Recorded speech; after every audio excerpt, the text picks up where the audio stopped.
are going to start with the programming language itself so that you appreciate the language, so that you'll be able to do this module without some challenges. So let's talk about the Java programming language. So Java is a general purpose computer programming language that is concurrent, class-based, and object-oriented.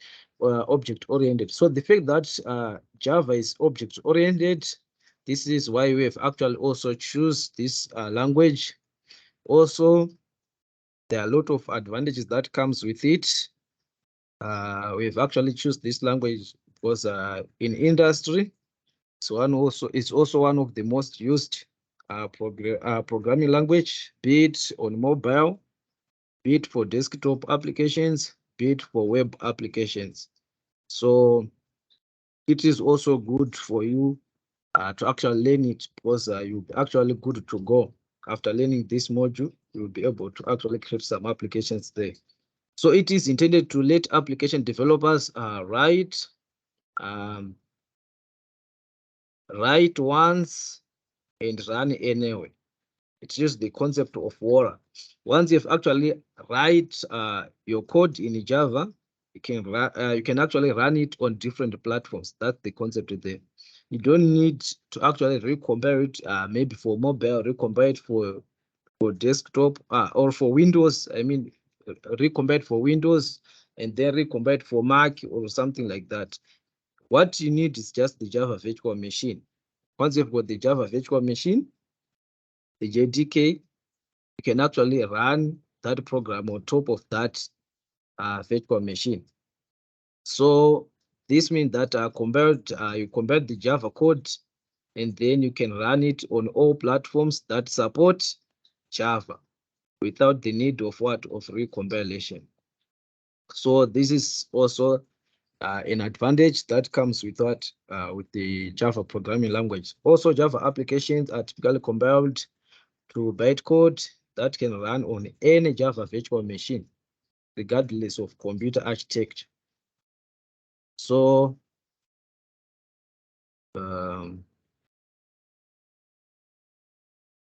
okay, just wanted to skip the slide. So this is just the background about Java, but I don't think it's necessary there. Okay, let's talk about the Java virtual machine. So a machine language consists of very simple instructions that can be executed directly by the CPU of a computer. Almost all programs, though, are written in high-level programming languages such as Java, Pascal, or C++. So a program written in a high-level language cannot be run directly on any computer. So that's why we need the machine language. So first, it is to be translated into machine language, and this translation can be done by a program called a compiler. But what do we have in Java here? I'm sorry for those who want to join late. I've actually minimized the meeting here, so I'm only on my presentation. That's why I normally want people to join early. That's why I normally want people to join early. Also, I've actually stated our ground rules, so normally people must join actually early. So don't know what's happening with my slide here. So a compiler takes a high-level language program and then translates it into an executable machine language program. You have a compiler, and then it takes the high-level language program, like from Java, and then it translates it to a machine language so that you can run that program on your machine. So once the translation is done, then you can now run the program. So this is actually the work which will be actually done by the Java virtual machine. That's why we need the JVM, the Java virtual machine. Once you write your program, then the Java virtual machine is the one which is responsible for actually interpret that to the machine. Okay. So normally that's what happens there. So there's an alternative to compiling a high-level language. Instead of using a compiler which translates the program all at once, you can use an interpreter. I think these are the basics that you can go through on your own. So the designers of Java choose to use a combination of compilation and interpretation. So programs written in Java are compiled into machine language, but it is a machine language of a computer that doesn't exist. That's why we call it a what? A virtual machine. So it's a virtual computer, which is known as the Java virtual machine. It's the Java virtual machine. So once you write your code in Java, that code will pass it to the Java virtual machine, and then the Java virtual machine will act as an interpreter between your code and the system that you are using. And this one make it possible for you to actually run any Java code on any platform that actually supports the Java virtual machine. So it's one of the major actual improvements there. So for the part of the background of Java, I think this is all. Then let's talk about this concept now of classes and objects in Java. This concept now, they are coming in hand to hand with object-oriented programming. Whenever you are doing object-oriented programming, you are going to face the issue of classes and objects, as because these are the basic units of OOP. So it's very important to master this and understand this. What a class, what are objects in Java, and why do we need them, and how do we use them? You need to know that. Even the declaration, how you can declare a class, how you can declare an object, even the issue of camel case for maybe for variables, methods, or blah blah. There are a lot of things there that you need to actually understand. So let's talk about the class here. So what are classes in Java? So classes are blueprints for creating a group of objects. For example, a bird class to create bird objects, a car class to create a car object, a shoe class to create shoe objects. That's what we call a class, just a blueprint for creating a group of objects.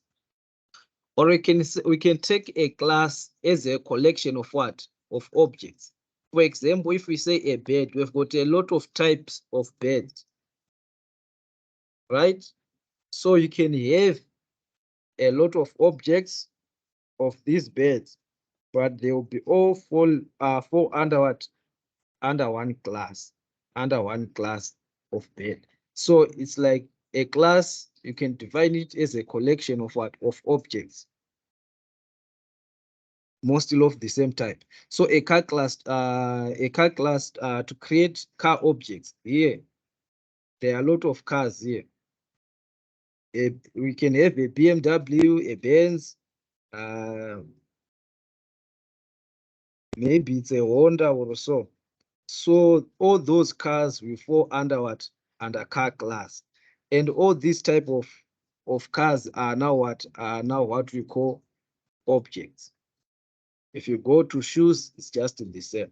So the blueprint, it defines, I think there are some people there who want to log in. So the blueprint actually defines the class, the state here, class state, attribute, or attribute as what? As variables.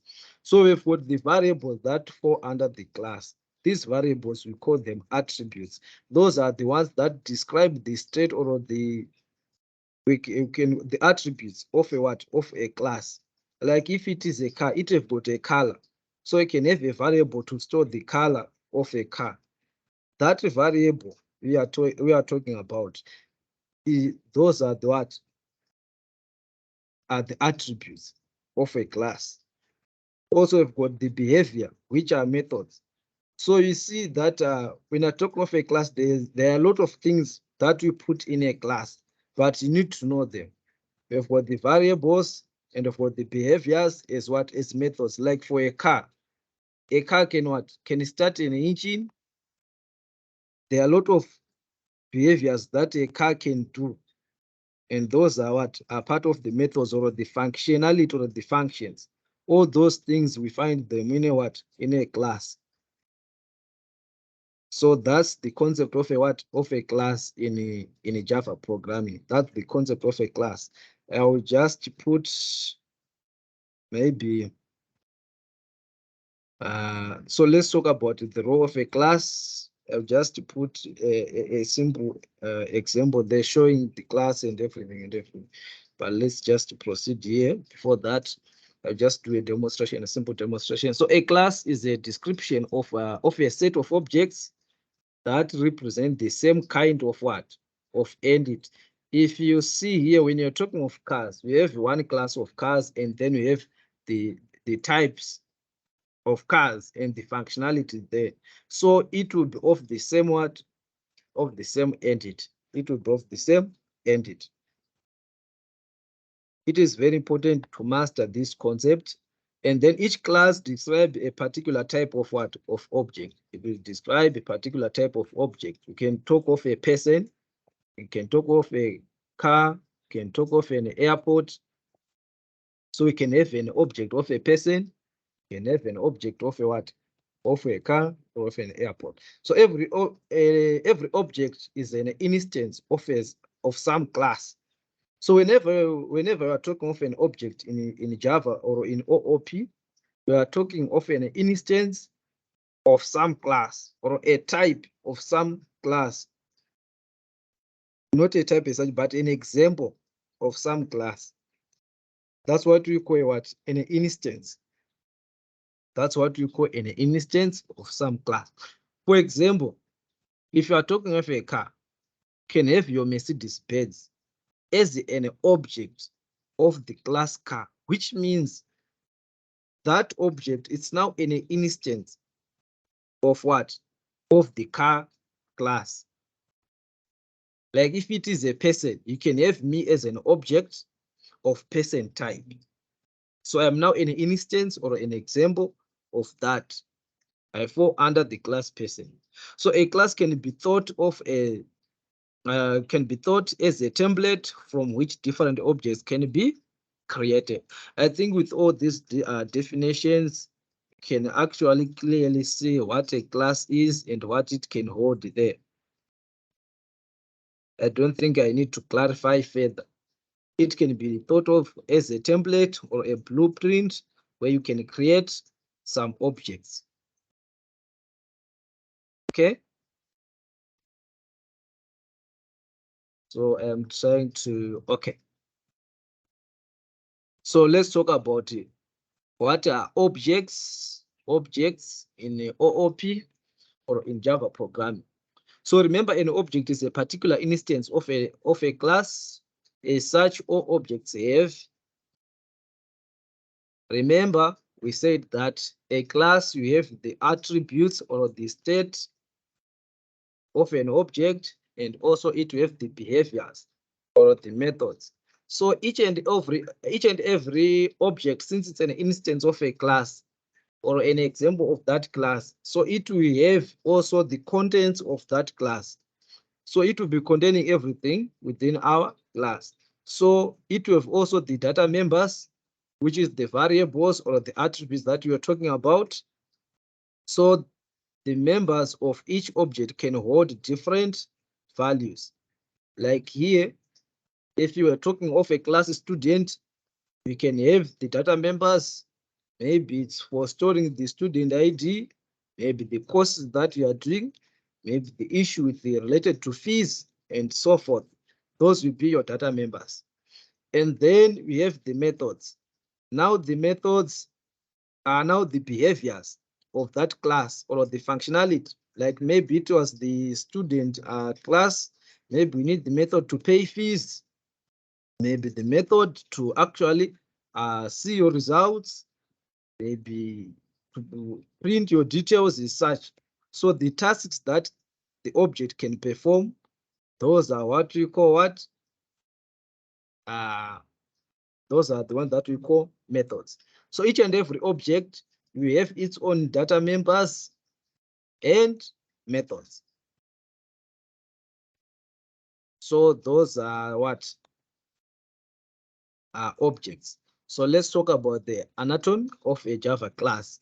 How do a Java class look like? If you are talking of a Java class, how does it look like? Like here for the access modifier first, you put the access modifier. We're going to talk about these access modifiers. There's a lot about these access modifiers that you have to understand, be it public, private, or default, or a protected access modifier. There's a lot, and it's very important for these access modifiers in Java programming or in OOP. So followed by what? By keyword, class, and then you put the name of the class. After that, you put the block, and then here that's where you put the data members and what? And the methods. And after that, you terminate with no semicolon. This is how a class in Java look like. This is how a class in Java look like. I know you have done this a lot of time, but actually it is also very important for me to actually show it to you. Maybe some of you actually didn't go through it. Also, we do it for you to understand the basics. I know some of you just copy the code at on the internet and just paste it and see, okay, it's running. But without understanding these basics, you might end up running into what? Into a problem. So this is how you.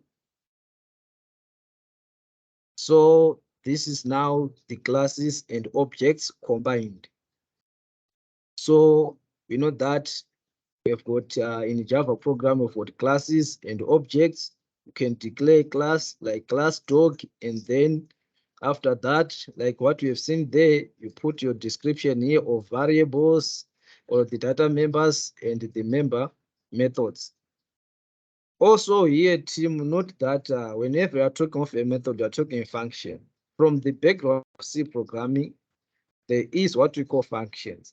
But here in object-oriented programming, you never hear us talking about a function. We'll be talking about a method, but we'll be referring to the same thing. It's just the terminology which is changing now. A function in C programming is the same as the function in what? In Java programming or in object-oriented programming, but we call them methods now. We do not call them functions, just the terminology which is actually changing. So here are some of the example of what? Example of objects, maybe be a dog. Like these are types of dogs. Okay, we can have another class like window. Then those are type of windows as objects there that you can create, just like that.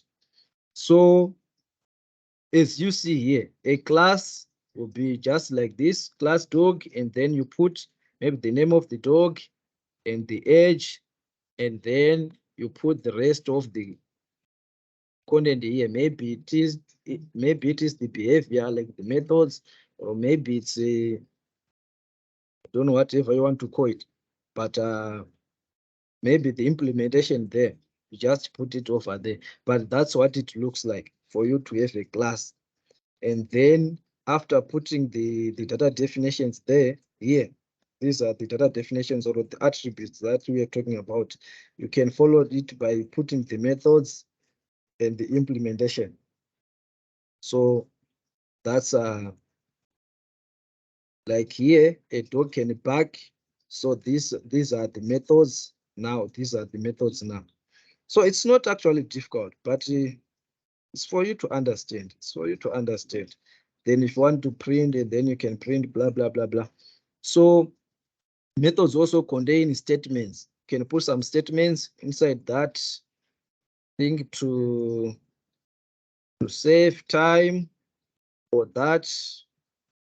Okay, let's talk about also this issue of constructors. I think you've done constructors in C programming. It's just a method or a function, but this now it's a special type. So we use it whenever we want to create an object. We start by running the constructor. So this constructor, we do it to basically initialize our variables with the default values that you want to actually use when running the program. So whenever you're hearing of a constructor, it's just like other functions or other methods, as we are in OOP, like other methods, like here, but only that it will have the same name as the class. To have the same name as the class. And then it will take some parameters here, and then we use those parameters to initialize our variables there. So that's it for a constructor. There are a lot of things there for a constructor using the super keyword and blah blah. I think you can look on those things, but those are some of the basics that we have actually already done. I don't think we need to go word for word on constructors here.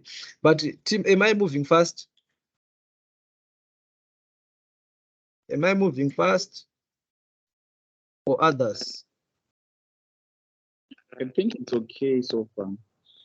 Yeah, I'm also think it's okay. Okay. What about others?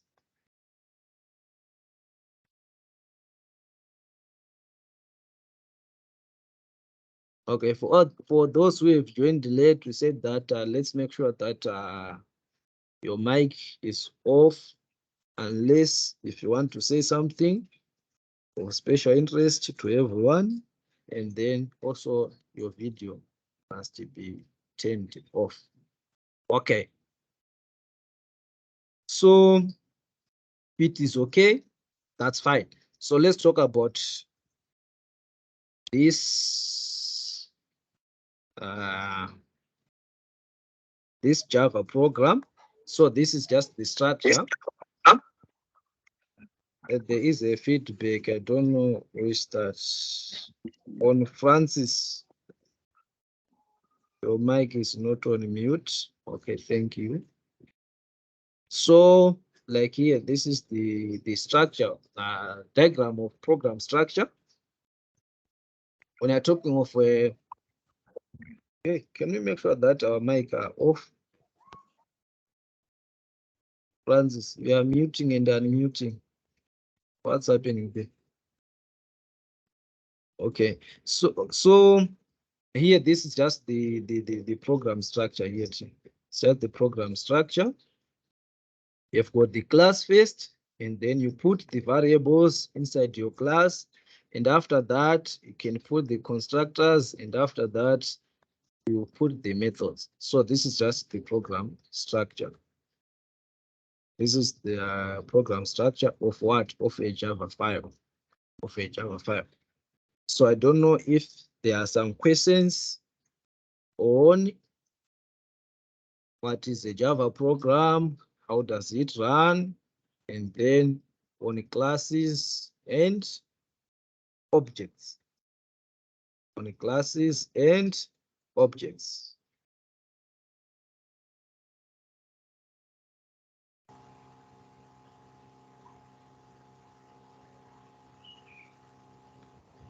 So if there are no questions there, I think you are good with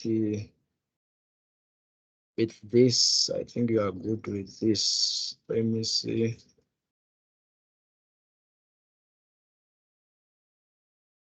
I'm sure we are good with this.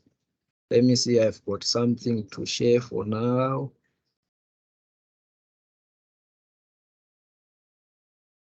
Okay.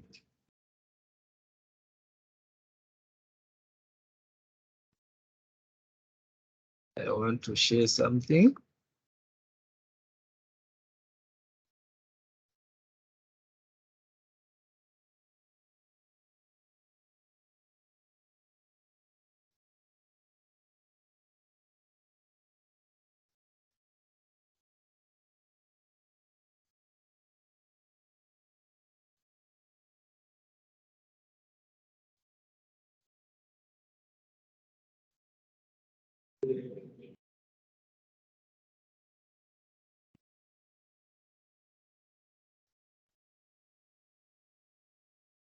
So I'm not going to waste much of our time on these identifiers and the keywords from the background of C programming. I'm sure I've done this, what an identifier is, what are keywords. Maybe what you may want is the legal identifier in Java.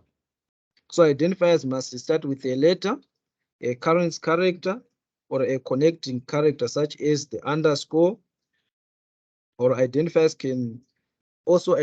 cannot start with a number, These are just the basic rules that you have to understand. If you want to declare a variable, if you want to write a method, those are some of the what? Those are some of the rules that you need to follow. So it's like each and every language you do, you always find out that you have what? You have these rules. You have these rules. From any language, we know that even in C programming, you do of keywords. If it is do, if it is while, you cannot use it for other purposes unless if you use it for the intended one. Just like that. So in Java, these names are called, there's what we call identifiers in Java. What are identifiers? Those are the names for classes, variables, and methods. So that's what it is for this. And then for the keywords, I think we know that each and every language have got the built-in keywords. So these keywords must not be used as identifiers. You just use it for the intended purposes. And then this is the list of what? This is the list of keywords. And then here, this is the most important part for you to.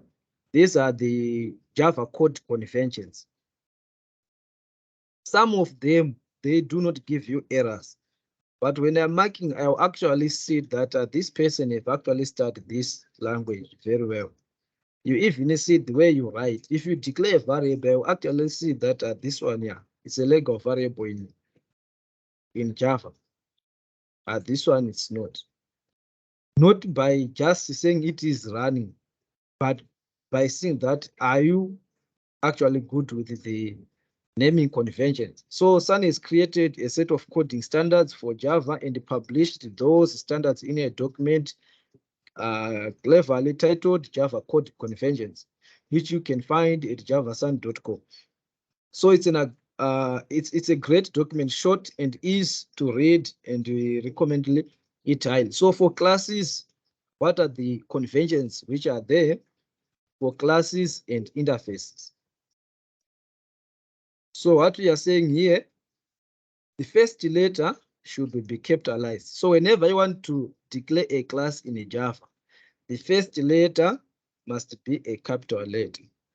And if several words are linked together to form the name, the first letter of the inner words should be uppercase, a format that's sometimes called what? The camel case. So for classes, the names should typically be nouns. Think here it's very straight. Whenever you're declaring class, make sure that that class you're giving it a name of a what? Of a noun pertaining to that object that you want to create. So if you take class for dogs objects, you name it just dog, but you start with the capital letter D. For maybe it's an account you want to create an account, maybe it's for a student, maybe for it's a bank, name it account, but start with the first letter as a capital letter. And then if it is a print writer, and then P capital letter, and then W capital letter, using the camel case. So these are some of the naming conventions. So for interfaces, the names should be typically adjectives. They must be adjectives. If you are declaring an interface, it must be an adjective. For example, runnable, serializable, and the list goes on. And then for methods, whenever you are writing methods, the first letter should be a lowercase, and then the normal camel case rules should be used. So in addition, the names should be typically verb. It must be a verb to convince that there is some action. Remember, a method is a task that you are assigning it. So there is a task there. So it must be a verb to noun pairs. For example, if you want to get a balance, you use get balance, but remember, use camel case, but with the first letter as the small letter. So this normally goes for methods and variables as well. So get balance, do calculation, set customer name, maybe it's get name, set name. There is a verb to noun pairs for methods. So for variables like methods, the camel case format should be used, starting with the lowercase letter. Stan recommends short, meaningful names which sounds good to us. So remember, for variables, it must be short and meaningful. Nothing much about being it in a verb to noun or what, but what you want, let it be meaningful. Like if you want something for a name, let just put name as the name of your variable. If it is the student ID, just put student ID. Just like that, let it be short, but also it must be a meaningful name. Like here, it's button width. Remember, first letter always start with a small letter, but for the inner, if it is a connected word, then you put the capital letter for those following words. Maybe it's for account balance, just write account balance, then my string, the list goes on just like that. Then if it is a constant, remember you use the capital letters and then you use the underscore to join them. So they should be named using uppercase letters with underscore characters as separators. So I think the basic thing here is for you to appreciate these naming conventions. And talking about constant, I do appreciate that we all know what a constant is and what our methods is, what our variables is. So we are just going through it so that we just know the conventions. Then let's talk about the source file declaration. The source file declaration. Whenever I want to declare the source file, the .java file, I think some of you have actually run into this problem.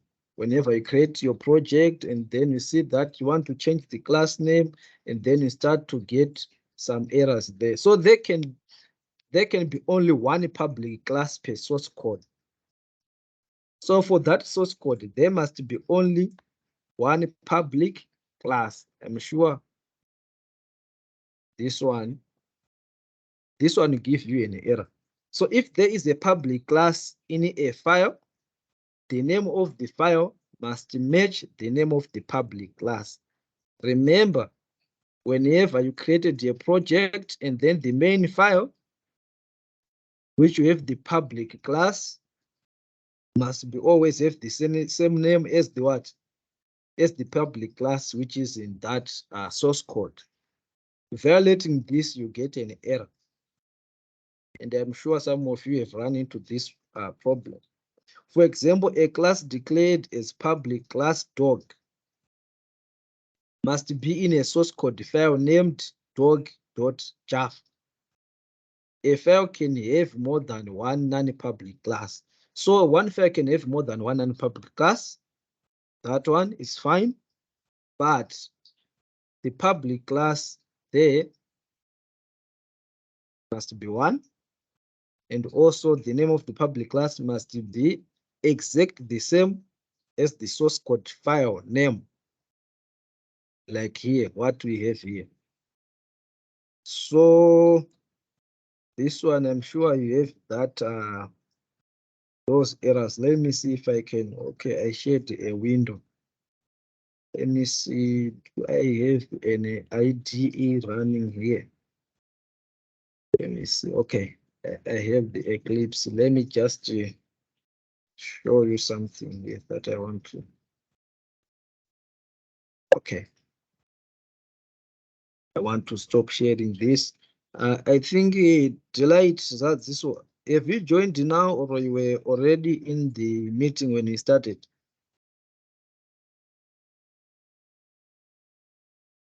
Delight, Cup Foods. I think we said that let's make sure that our video camera is off. Let's switch our video cameras off. I don't know if you were around. Okay.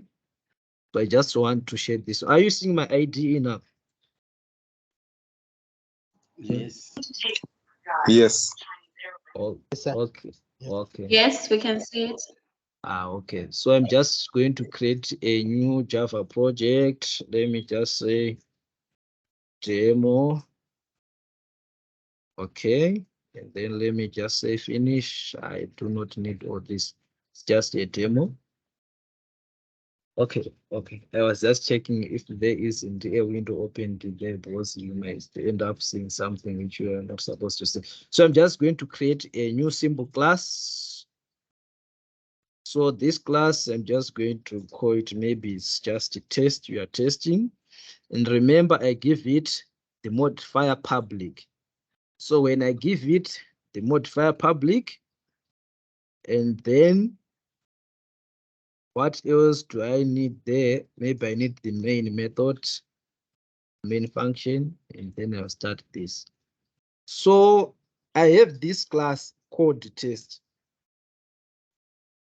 And I want to change this class maybe to something else. I already have this error. It is saying that rename file to what? To set.java. Why am I getting that error? It's only that because my file is test.java. So the public class in here must be always the same as the what? As that file name. So it must be what? It must be test, just like that. And then remember the naming conventions or the rules, first letter, and then it must be what? A noun or something like that. So this is what I wanted, just what I wanted to show you.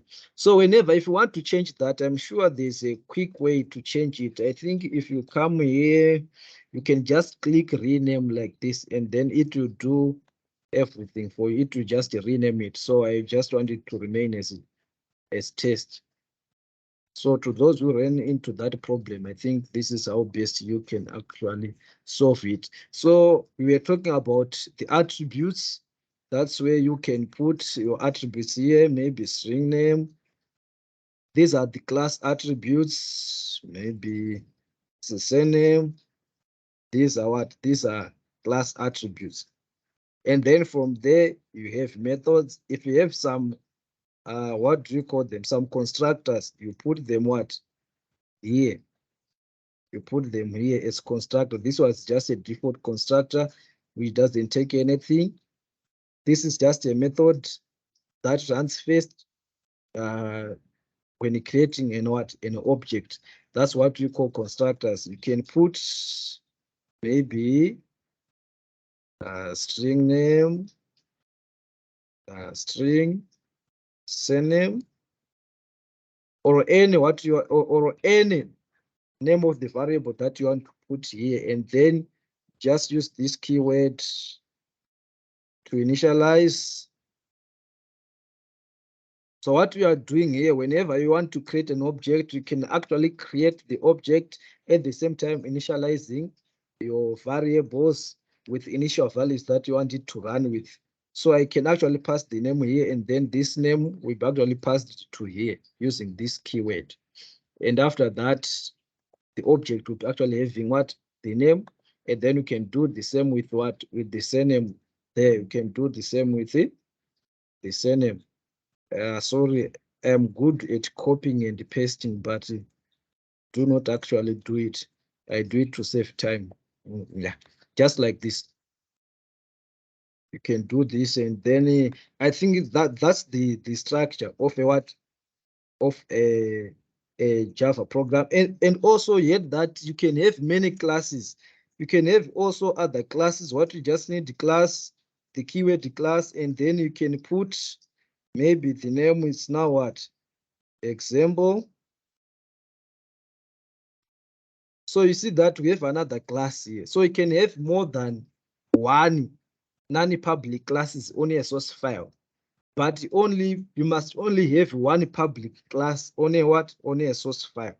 If I make it public, this one, if I make it public, I will get an error which says the public type example must be defined in its own file. Why? Because we already have the public what?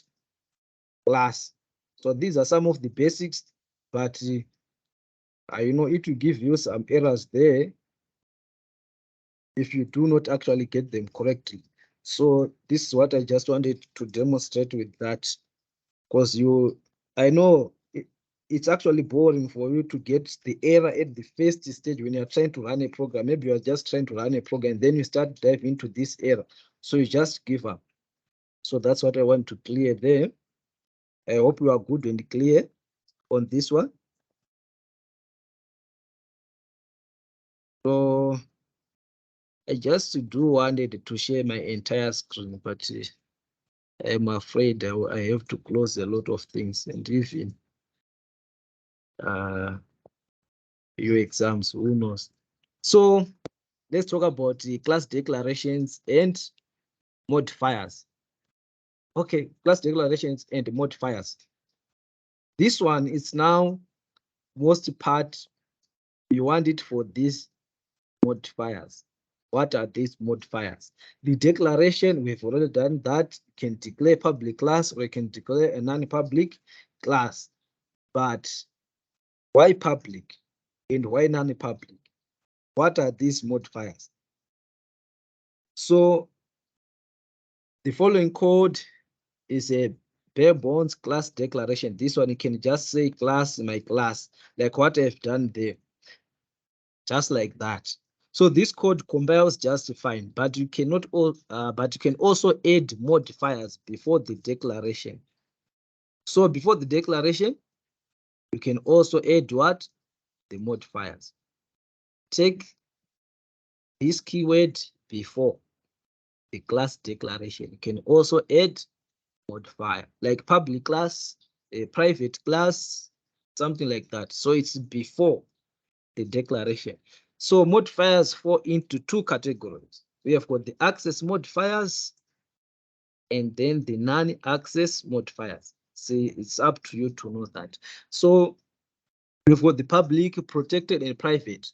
These, they restrict the access. That's why we call them access modifier. Like whenever I want to access something, is it public? If it is public, yes, you can access. Is it protected? Okay, if it is protected, are you allowed to access it? If it is private, it's for those who can actually access it, something like that. And then you've got the non-access modifiers, which including strict, and then the final, and then the abstract. These ones, they are not now for access. But if it is an abstract class, there is something that comes with it.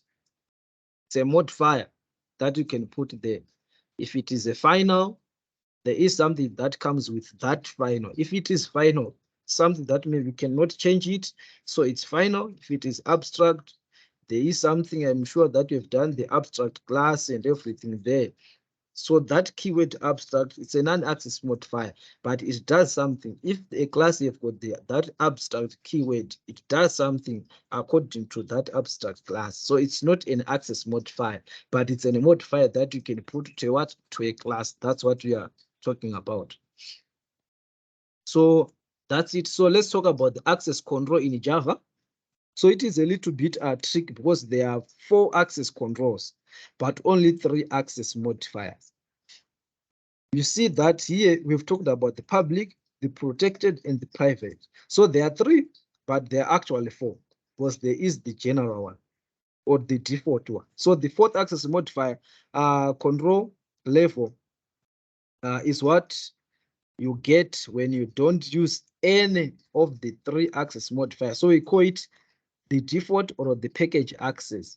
So if you just declare with the default access modifier, it is only available to that package. So it's at the package level. So there is a package that is created there.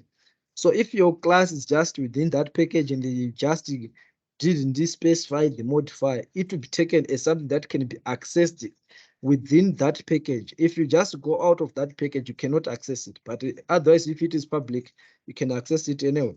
So in other words, every class, method, and instance variable you declare has an access control, whether you explicitly type 1 or not. Say that you are going to put the access modifier, it is always going to be there.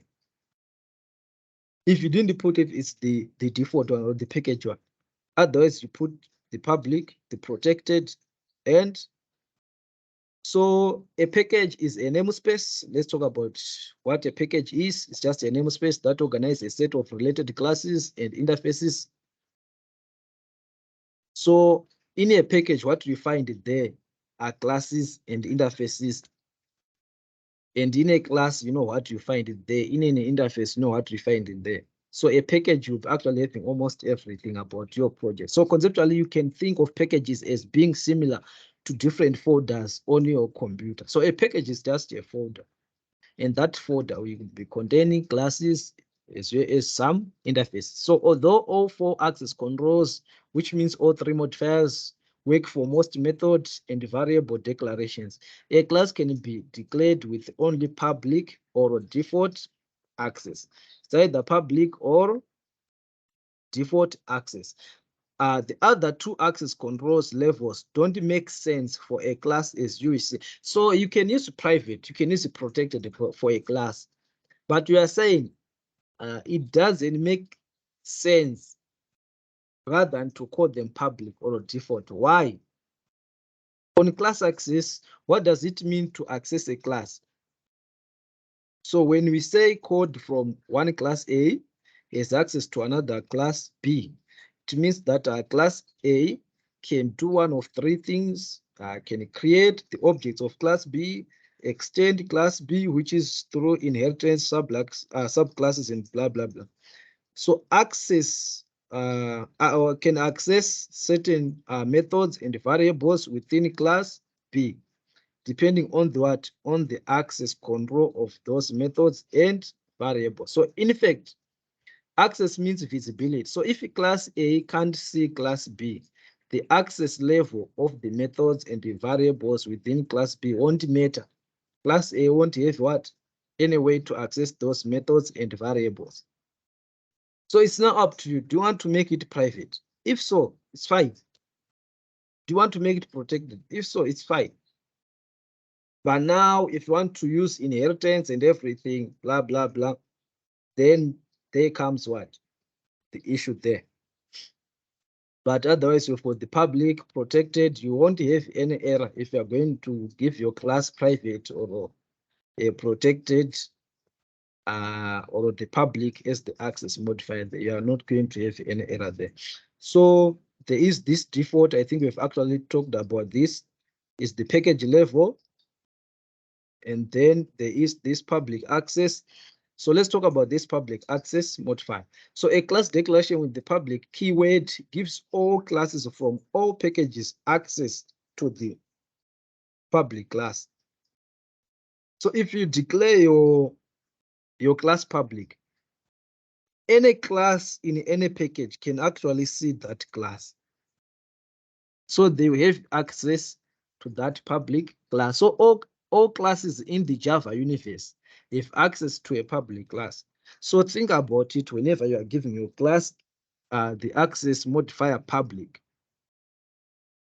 What about the issues of security? Is it the best way that you can do it? That's why you see that they've actually restricted it for a single Java file to have what? One public class. So don't forget though that if a public class you are trying to use is in a different package, from class you are writing, you still need to import the public class. Also, don't forget, I think those are the issues with the importing statement. What you just need is to import it and use it. Once it is, if it is public, what you just need is to import it and then use it. Just like that.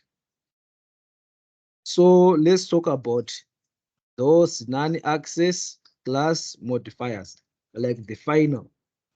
So when used in a class declaration, the final keyword means that the class can't be subclassed. If you call it final, you cannot actually extend that class. You will not able to inherit from that class. That's the final keyword on what? On a class. So that's like, it's actually not talk about the access, but somehow there is the access there, but only in terms of what? Of inheritance. You cannot inherit from what? From a final class. So somehow you are restricting there. So why would you ever mark a class final? After all, doesn't that violate the object-oriented notion of inheritance? So it's now the question to answer. If you give it final, what about the concept of object-oriented? Because remember, the concept of object-oriented is what? Inheritance is the key feature. But once you make it final, we cannot inherit from it. So why are you saying that? So maybe there are some instances where you can use that, but do not overuse it. You'll be actually abusing this concept of object-oriented that comes with these classes. So you should make a final class only if you need an absolute guarantee that none of the methods in that class will ever be overridden. Like if you know that this class is very important to me, I do not want anyone to change what's there. I do not want anyone to override what's there. You can now make it what? Make it fine. So it's now up to you. But that's what it is. And then there are what you call abstract classes, those that you declare with the abstract keyword. Those that you declare with the abstract keyword. I'm sure that I'm not actually moving fast because some of these things we've actually done it. So we are just providing the basics of it so that you understand whenever you declare class abstract, what am I doing here? You have somehow appreciate. So an abstract class can never be instantiated. So its sole purpose or mission in life is to be extended or a subclass. So whenever you declare class abstract, know that I'm declaring this class just for it to be inherited by some classes. So an abstract class most likely will have some abstract methods there. Those methods will not have actually the implementation, cannot do anything. So it's like you want to organize your methods, all your methods, and then you start to inherit each and every class. You inherit part of its what? Of its work there, and then it will just implement another class. You inherit, and then you do part of the something like that. So that's what we call an abstract class. So not however that you can compile and execute an abstract class as long as you don't try to make an instance of it. So why make a class if you can't make objects out of it? So it's now a question that you can answer there. So let's talk about declaring class members on access modifiers. So this one is now, you guys, have you done C++? Have you done?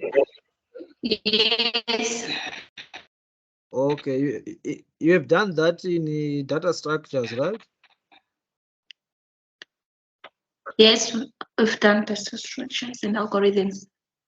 Okay, so I think this concept of not I think, but I'm sure this concept of access modifiers We have already done this. Be it public, protected, default, and private. Because in C++, remember, it's also in object-oriented programming.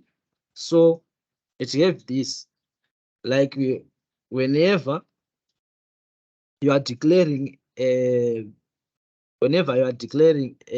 what do you call it, a variable or a method, you can always put public, protected, or you can actually leave it, just leave it, which is the default, and you can even put the private. So whereas a class can use just 2 of the 4 access mode control levels, default or public, members can use all 4. Like here, can put the public, protected, default, and then the private. Normally, when you come to access modifiers for class members, it's now from class to class, mostly like from class to class. If you create a variable and make it private, it's private. It cannot be accessed by those classes which will be inheriting that class. If it is protected, or maybe it is public. If it is public, you can inherit it. So that's what comes with all those things. So what does it mean for code in one class to have access to a member of another class? So if a class A has access to a member of class B, it means that class B's member is visible to class A, right? So you need to understand 2 different access modifiers, where the method code in one class can access a member of another class, whether a subclass can inherit a member of its superclass. So once you know that this variable I want to inherit somewhere, there's no need of making it private because you still want to inherit. But if it is only for that specific class, just need to make it private. So that's the conversation here. So the best type of access is when a method is in one class tries to access a method or a variable of another class using the dot operator to invoke a method or retrieve a variable. So the second type of access revolves around which if any members of a superclass or a subclass can access through what? Inheritance. So the dot operator, the inheritance there. Remember, if a subclass inherits a member, it's exactly as if the subclass actually declared the member itself. So in other words, if a subclass inherits a member, the subclass is the member. So this one I wanted to demonstrate it, but I think I'm sure you are good with this one. If something is private, you cannot access it. So let's talk about the public members. So when a method or a variable member is declared public, it means all other classes, regardless of the package they belong to, can access the member. Can access what? The member, assuming the class itself is visible. So if you if you declare a member public, remember it's visible to all other classes, but it will be visible to all other classes if also the class is public. Otherwise, it will be visible to only those within the package. All right, I think it makes sense there. Then for the private members, can't be accessed by code in any class other than the class in which the private member was declared. So if you just declared private, it's only for that class. Although you are allowed to mark instance variables as public, in practice, it's nearly always best to keep all variables private or protected. If variables need to be changed, set, or read, programmers should use public accessor methods so that coding in any other classes to ask to get or set a variable by going through a method rather than access it directly. So the concept here we are saying, you can always make all variables private and then use the public getters and setters methods to access them, just like that. I think you know the concept of getters and setters. We're going to talk about encapsulation there and everything. Data binding, data hiding.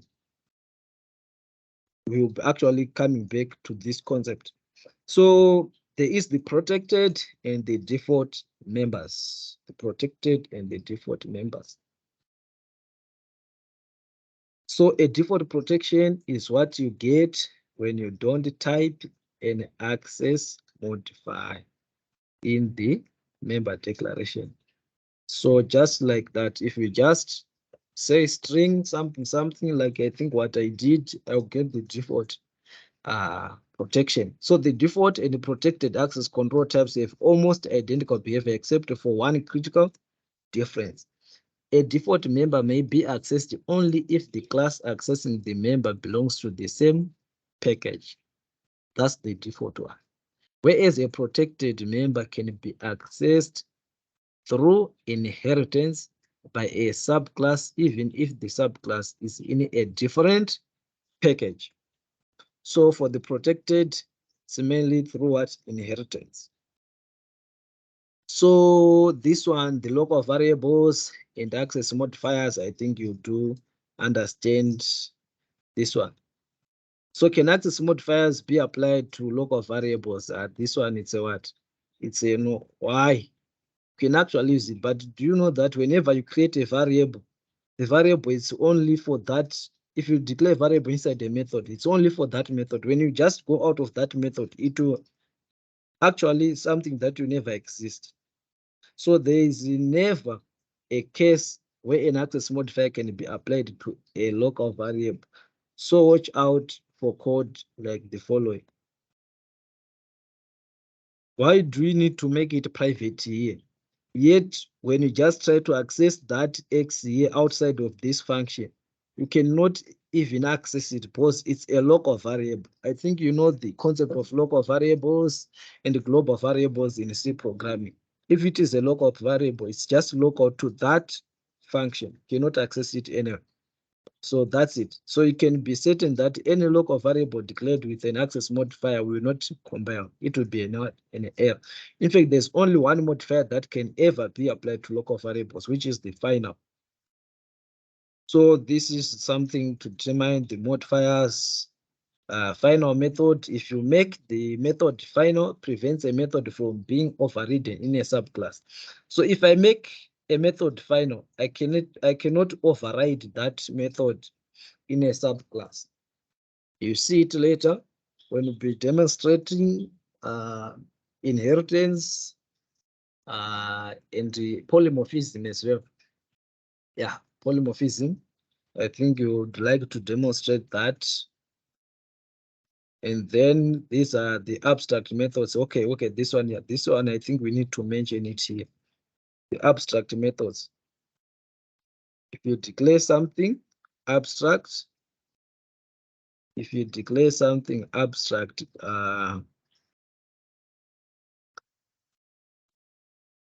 not something, if you declare a method abstract, I was checking something. Also, an abstract method is a method that is being declared as abstract but not implemented.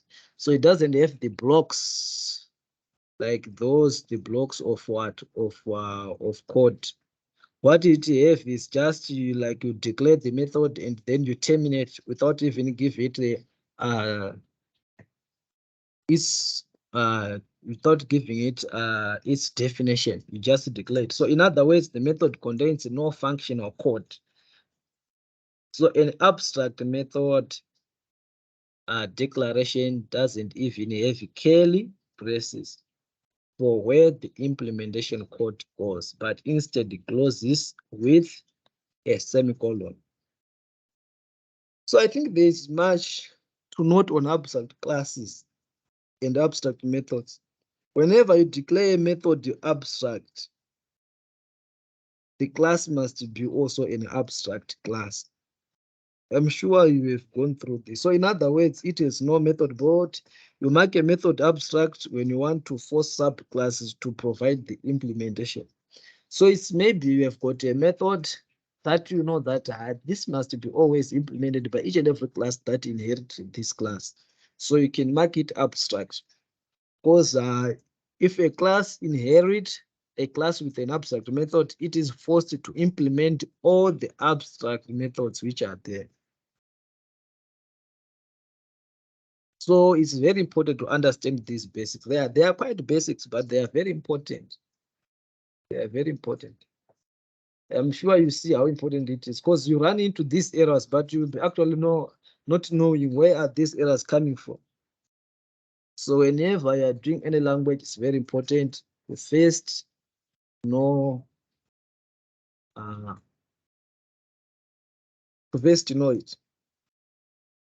Just first know the basics of that language. Know the syntax. And then you start to implement whatever you want to implement there. So methods marked as abstract, they end in a semicolon rather than curly braces, and we have put it in bold so that you can understand all this. So if the method is in a class as opposed to any interface, then both the method and the class must be marked abstract. Must be marked what? Abstract. Let's be clear here. So always remember that if even a single method is abstract, the whole class must be declared what? Abstract. Even if you have one method in your class, which is an abstract method, then the whole class must be declared as what? As abstract class. So just a simple start. One abstract method spells the whole bunch. So you can, however, put non-abstract methods in an abstract class. So you are also allowed to put non-abstract methods in an abstract class. You can put the method and its implementation there, then you inherit it and then you use it. So the first concrete subclass of an abstract class must implement all abstract methods of the superclass. So that's it on abstract methods. I don't know if you have questions on this one, because it's quite confusing. Does it need me to implement it, to demonstrate it? Yes, sir, you Yes, can demonstrate it. Okay, it's okay. Let me see if I can quickly do it. Okay, we share the. Let me start my. Okay. Let me first stop sharing this one. Then I'll share my. Okay. I'm sure we can actually use this one. So what we need here is what? Okay. The order doesn't matter wherever you put the code, doesn't matter. Okay. So what we want is the abstract keyword. Abstract keyword. Remember, we call it this one, it's a non-access modifier, but it's a modifier. So the modifier comes first, and then you put the class what? Declaration. So we can say abstract, then we put class, and then maybe you can call it, remember, capital letter, maybe I can call it car. And then since it's a class, I'll put this. So I've got this abstract class car. But remember, this class, I can put any method that I want there, be it abstract or non-abstract. So like here, I can put any method, maybe say public or private. Let me call it public. Maybe I want to inherit it later. What can I call this method? Let be a void, doesn't return anything.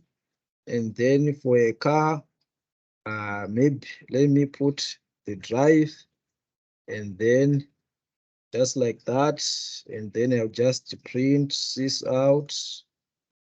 I just print something there, and I'll just, these are just shortcuts. If you are using the Eclipse, then it's just a shortcut, but it's system out, then print line, and then I'll say driving a car. So you see, this one is a method with the implementation. But I can also have an abstract method, which is a method which doesn't have what? Which is a method which doesn't have the board. It's just a method which doesn't have the board.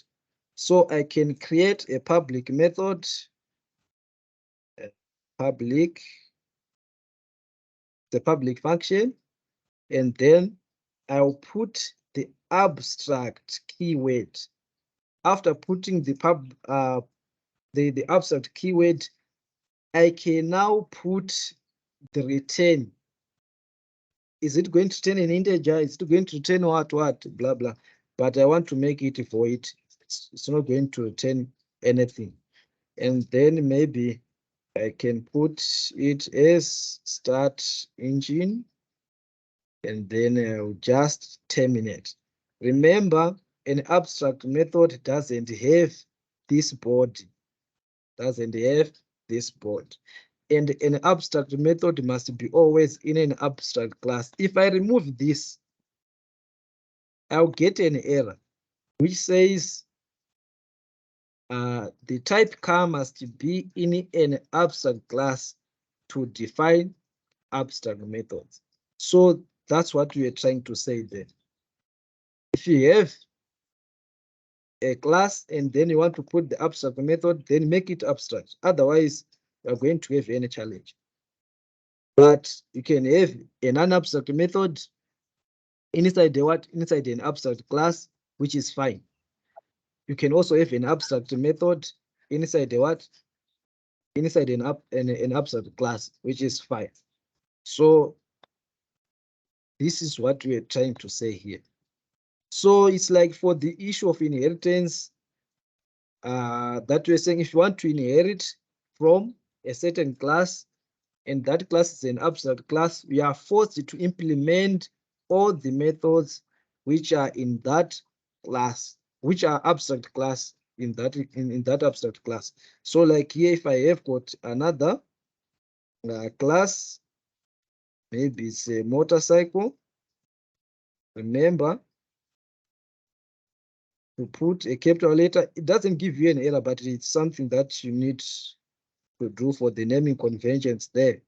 Then for inheritance, use extends keyword, and then maybe I extend car.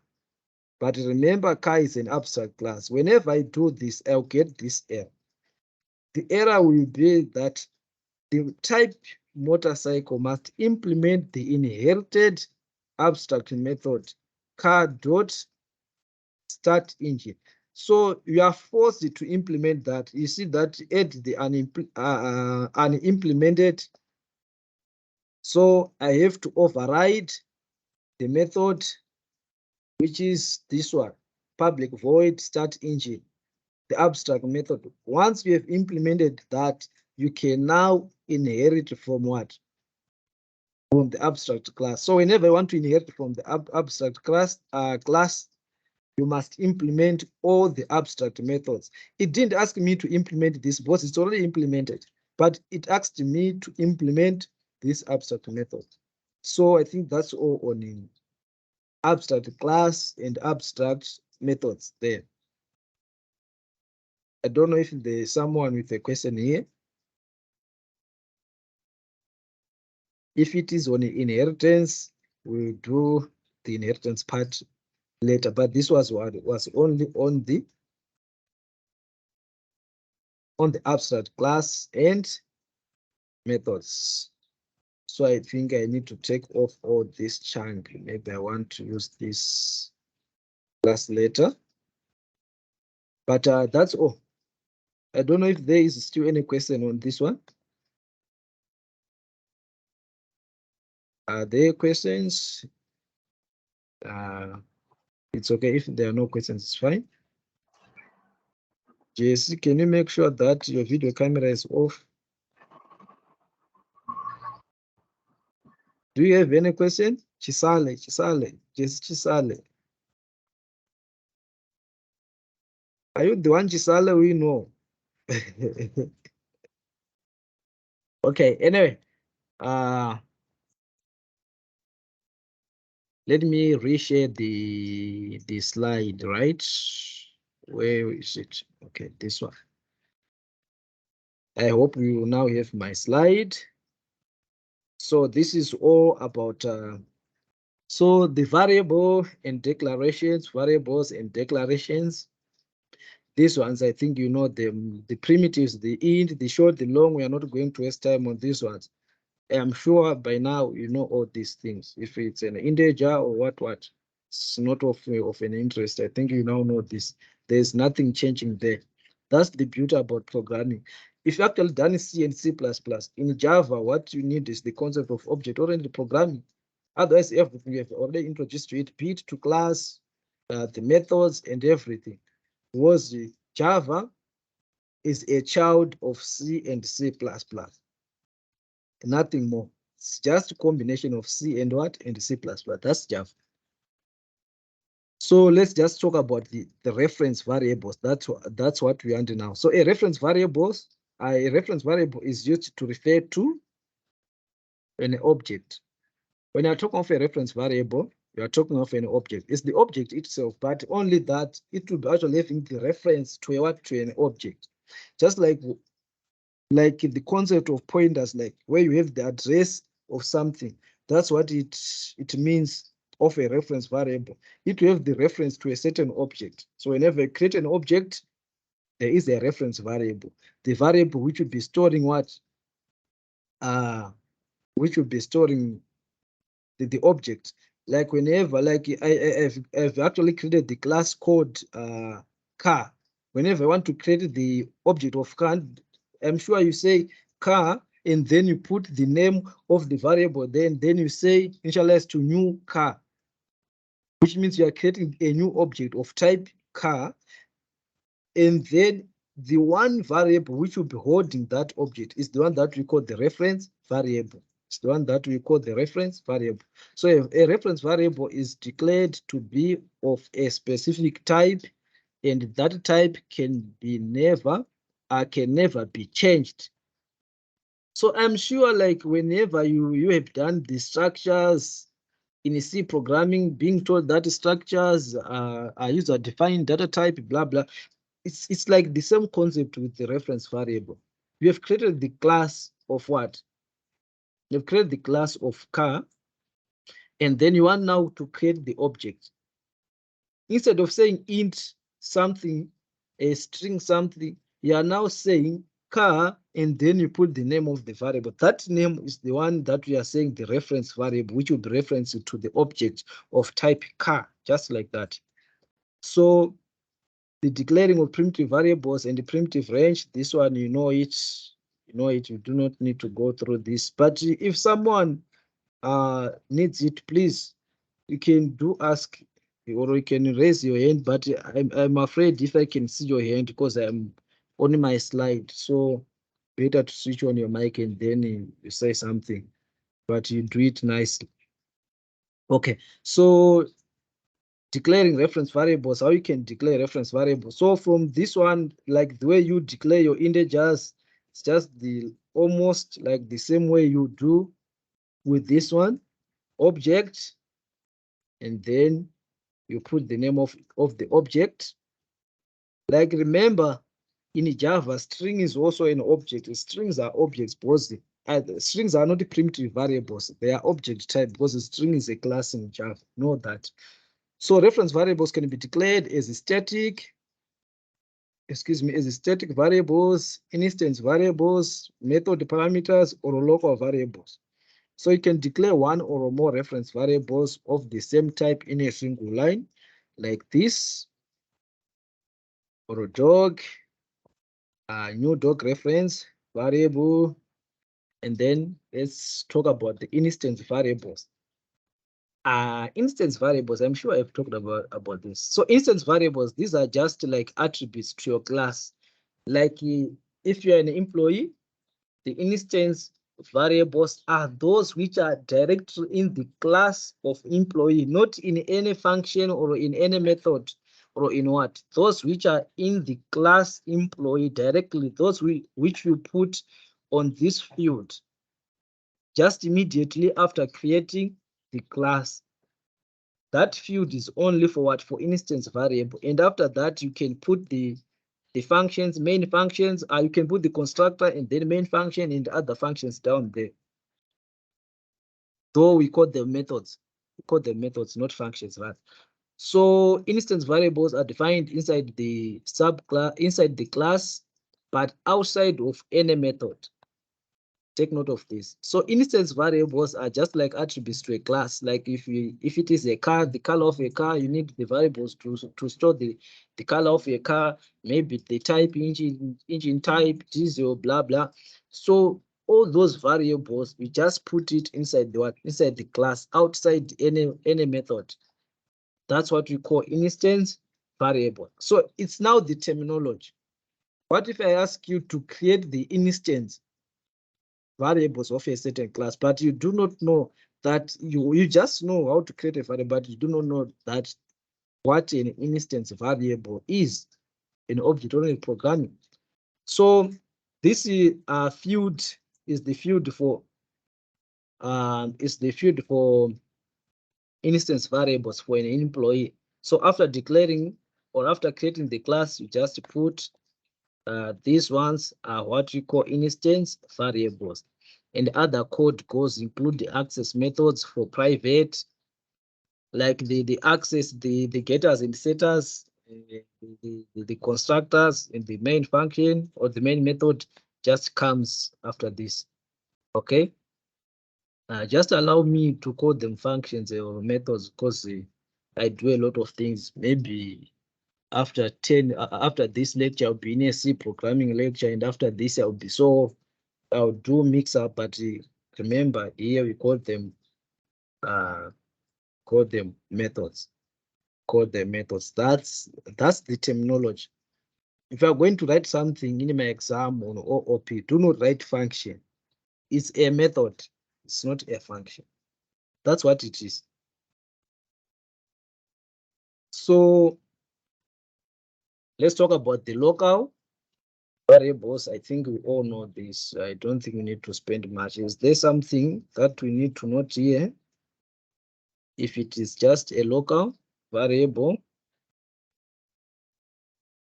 I think this one, there's nothing. The final variables, if it is final, remember on methods, we said if the method is final, it cannot be overridden. If you want to inherit it, you inherit it as it is, but it cannot be overridden. If class is final, no inheritance. Then what about final keyword on variables? So those are things that you have to note and know. So what about final variable? So declaring a variable with a final keyword makes it impossible to reinitialize that variable once it has been initialized with an explicit value. So remember, we said with an explicit what? Value. So whenever you put an explicit value in that variable, once you call it final, you will be not able to change it. So that's it about that one. So yeah, there is this keyword is static. Static is very important to know this one. Whenever something is static, belongs to the class, it doesn't belong to the object, rather, it belongs to the class. Remember something, it acts like the like the global variables, so that it can be accessed by anyone and then changed by, if you change that value, you be changed it for all the methods that will be actually accessing that global variable. So it's the same concept with the static keyword. If something is static, belongs to the class. So if you change that, you are almost likely changing it. So the static modifier is used to create variables and methods that will exist independently of any instance created for the class. So it will be independently of any object created for that class. It is independent of those objects. So all static members exist before you ever make a new instance of a class. And there will be only one copy of a static member regardless of the number of instances of that class. So if something is static, it means that the value in that thing, if you change it with another variable, it will also change for other. So if you change it with other object, it also change for other objects. So in other words, all instances of a given class share the same value for any given static variable. So if you create those instances, variables of a class, or those attributes of a class as static, which means if you create maybe 3 objects, maybe it was a car class, and then you create the one for a Honda for Honda, and then for Mercedes-Benz, and then for BMW. If there is a static variable called name, if the object Mercedes-Benz change that name, it means it is going to change for all other objects. So it's like it's for the class. It's not for the for the objects. It's for the class. It's not for the object. So know about all these things before using the static keyword. Before using the static keyword. So things you can mark as static. You can mark the methods as static. I'm sure that you know the main function there being static. It belongs to the class. And then the variables can mark them also static, and then a class nested within another class, but not within a method. So if there is a class within another class, you can also mark it static. Also, the initialization blocks, there are what you call initialization blocks, those just blocks, and then you can also call them statics. So the Java variables, I don't think I'm moving fast here. I don't think I'm moving fast. You know all these things. I'm sure you know all these things. Passing variables into methods. I'm sure you know all these things.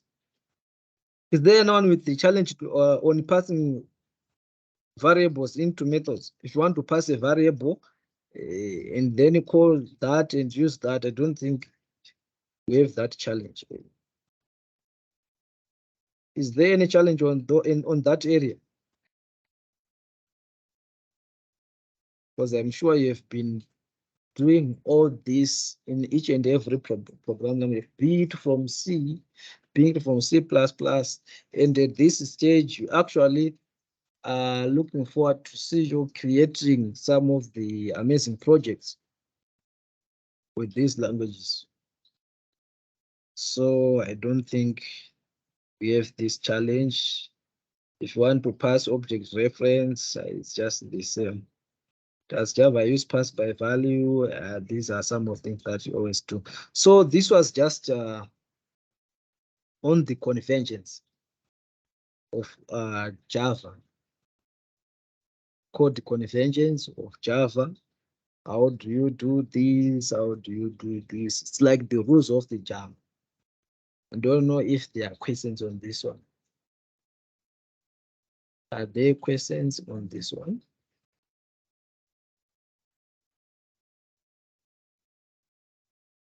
So silence shows that you are good to go. Shows that you are good to go.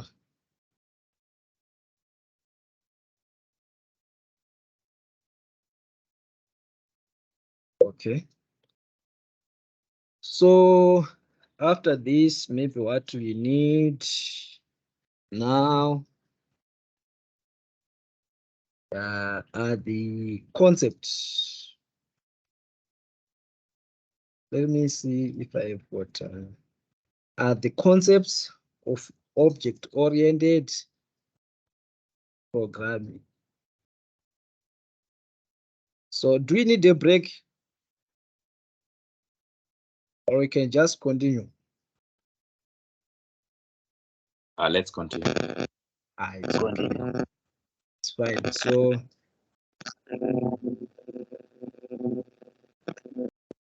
okay, so just give me a second to grab some water there.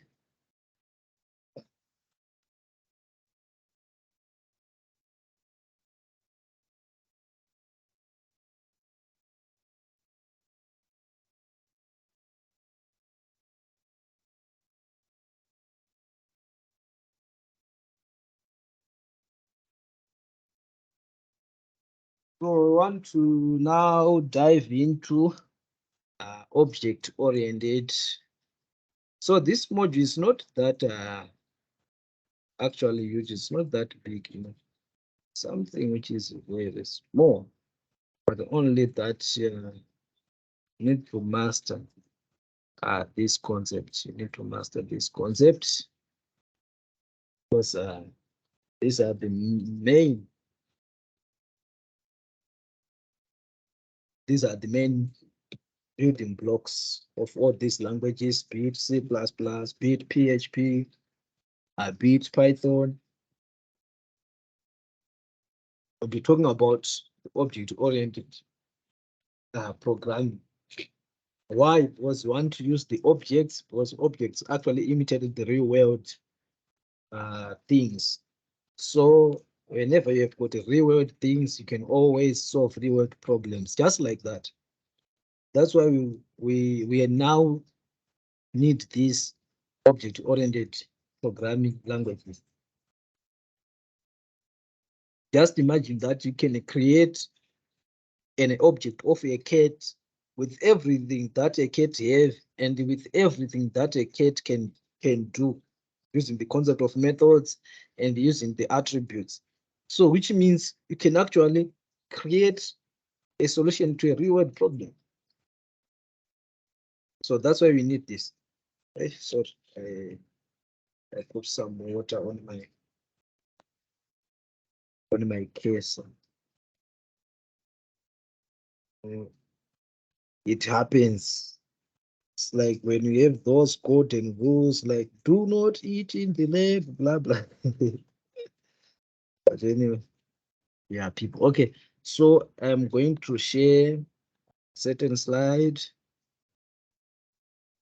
and then from there, I will do demonstrate with code, blah blah blah. When I see that I need to demonstrate this, I'll just share my. Okay, let's talk about the Java OOP. Oh, did I put all these slides on your portal?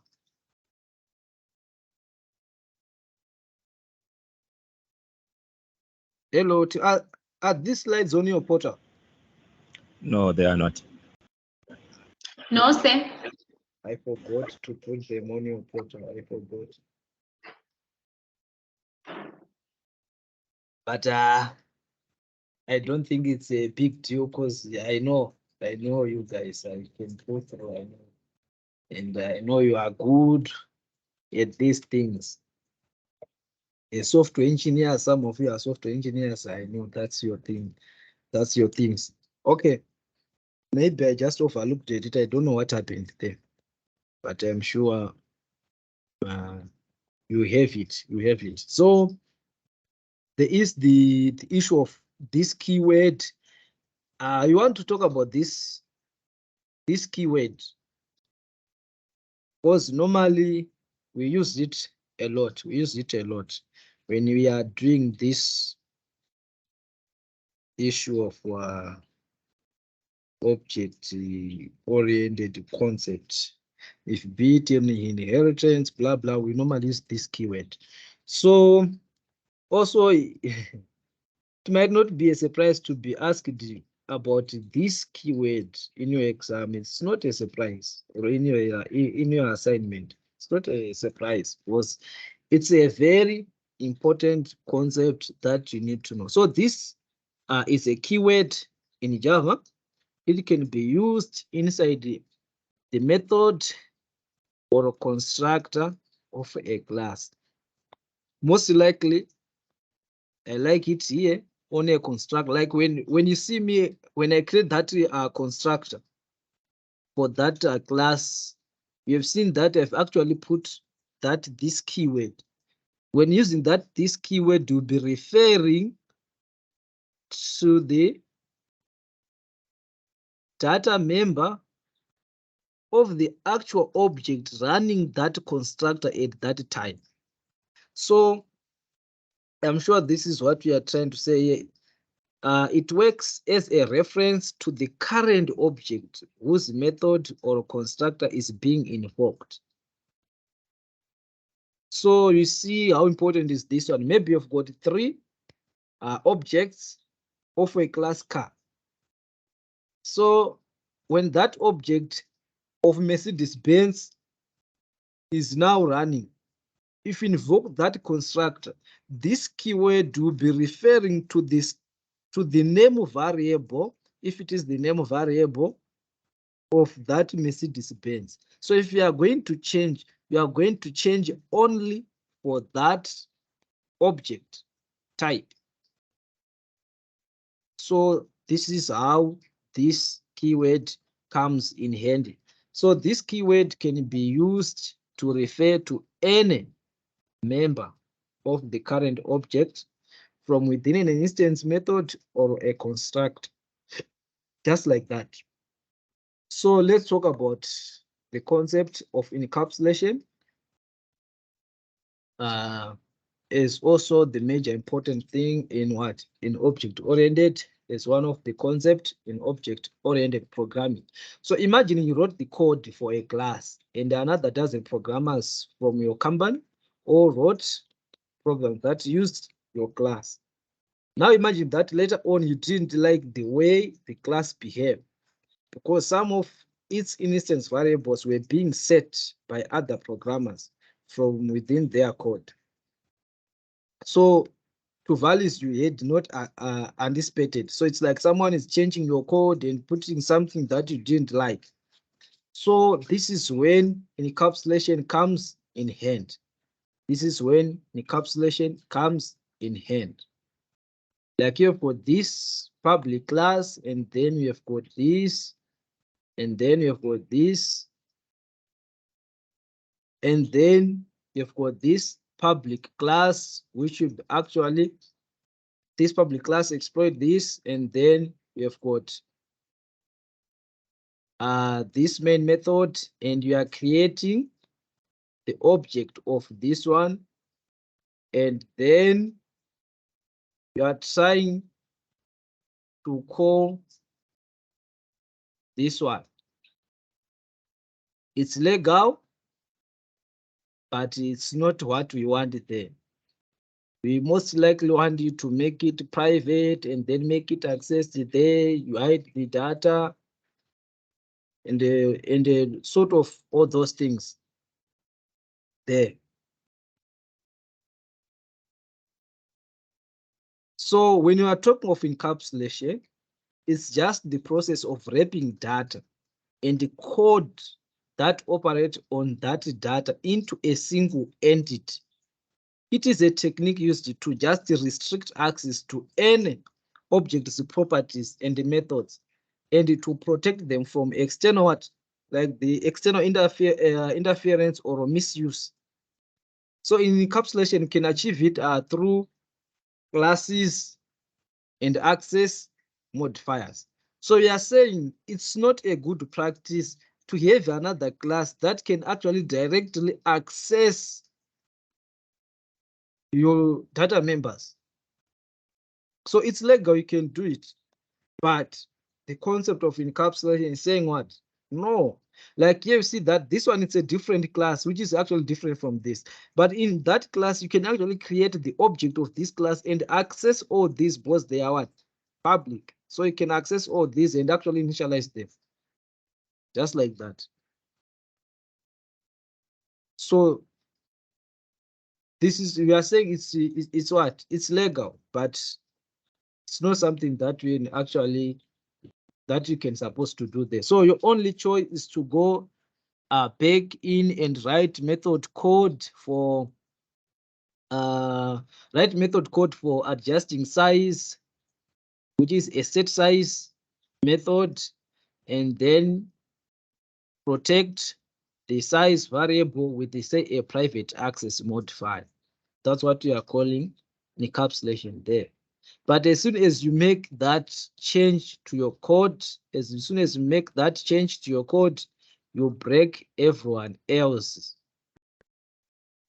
Remember, this is the same method.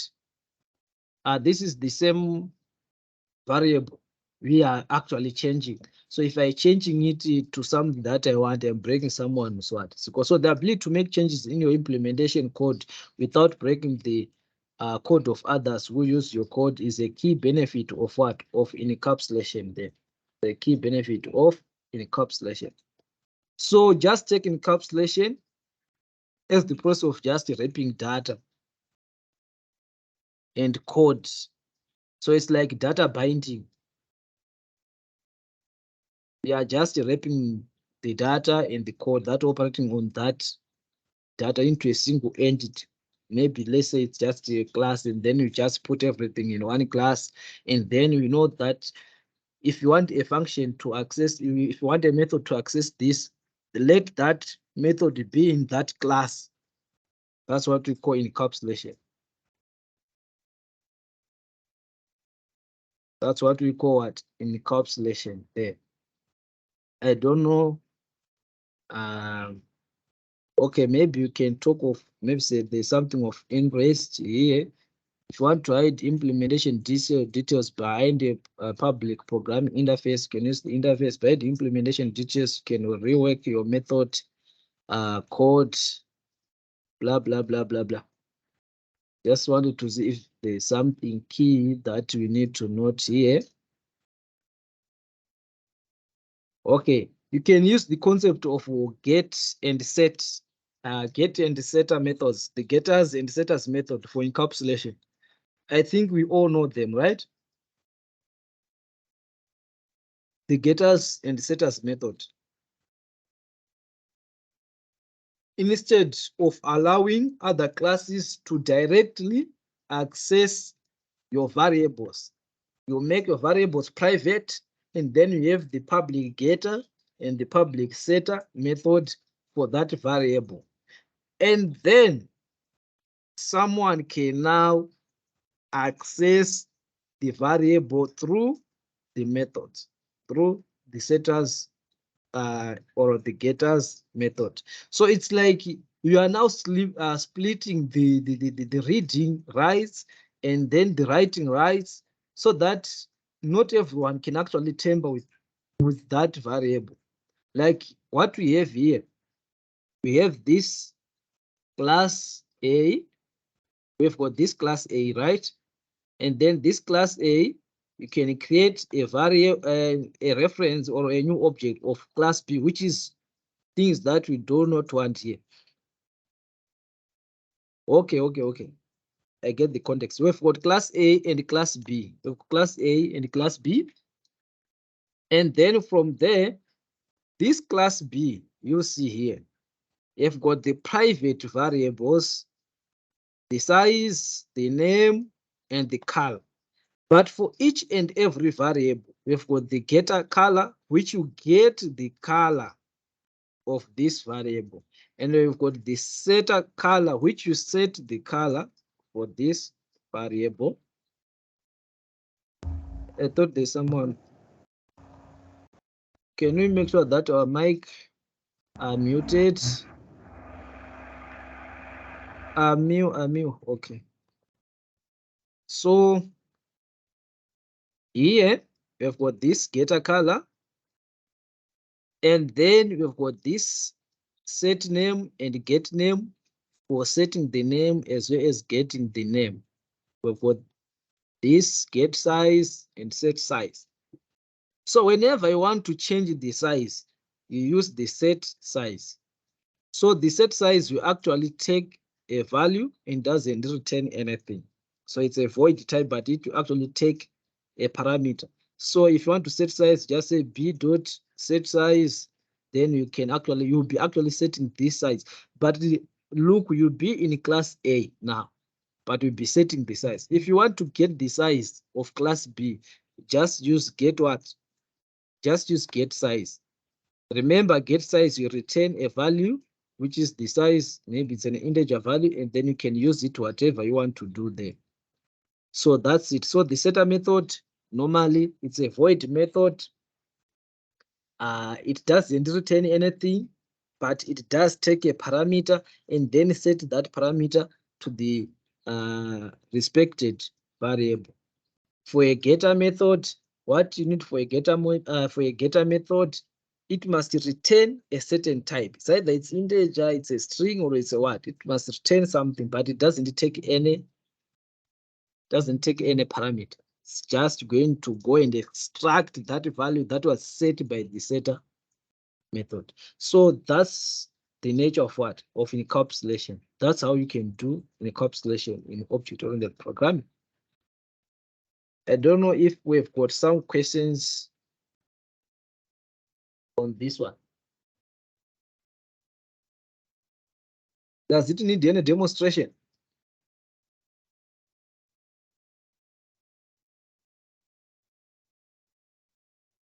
Does it need Yeah, I that? think so. Yeah, Okay. yeah, it will help say. Okay, so let me see if we can have a simple one. Let me see if I can have a simple one. Where's my IDE? Okay, I want to share.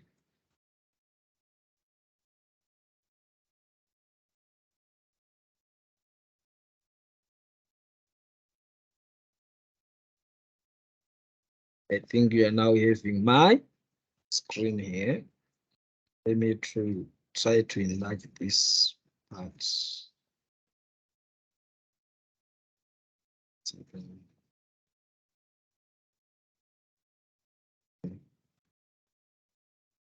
So what I'm going to do here, I'm supposed to make these ones private, right? Then you make this, all these variables private.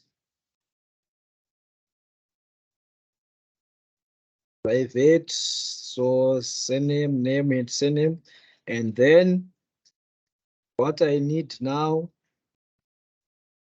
I do not need this constructor. Otherwise, I'll be forced to do something there. What you need now are the setters, the getters, and setter methods for you to be able to access these variables. Because remember, these variables are what? Are private. So what you need is a public void, doesn't return anything. Then set, remember, it's a set, and then you put something there. So I want to set the name. And then remember, a setter method will always take a parameter. I want to set a name. So the parameter is a string because I want to take, so you can give it whatever name you want to give it. So I just give it name. But remember, this variable here is different from this one. Why? Because this one is a local variable for this method, but this one is an instance variable for the class. Those are instance variables. So it's something which is different. If you understand the issue of local variables and everything. So what you do now, you use this keyword. Remember, this keyword will be referenced. I will be referring to the current object, which will be running this this method. So I'll use this, then dot name, use the dot operator, then I will assign it this name. So this one is referring to this variable, and then this name is referring to this name.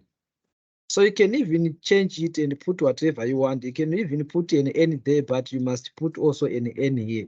It does work. So let's not get confused with this name here and this name here.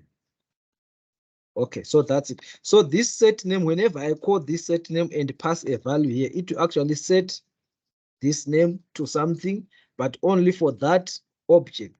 So I can also have the public, and then the get method must return something. So this one will return a what? A string. And then I'll call it get name. So this one, it doesn't take anything, but it will have to return what? It will have to return the name. So it will have to return what? This name. So that's what you need for encapsulation. You need the setter method and the getter method. So you do the same with the surname there. You need also this for the what? For the surname. Also need this for the surname. Sure. Can we make sure that our mic are on mute? I think you always have the problem with the people who join late. Also, can you make sure that you turn off your video? Amil. Yes, thank you. Those are some of the ground rules. Sorry, I'm good at copying and pasting. So here I want the surname. And then here I want the surname. But have you seen, Tim, how am I doing all this? Like, I'm following the naming conventions for variables, even for methods. The camel case and everything that we have discussed earlier, I'm following that. So this one, it's a set.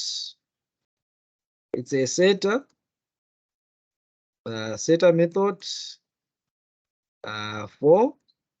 Let me just set a methods here, and then I'll just take this one and put it there so that it will not actually confuse you.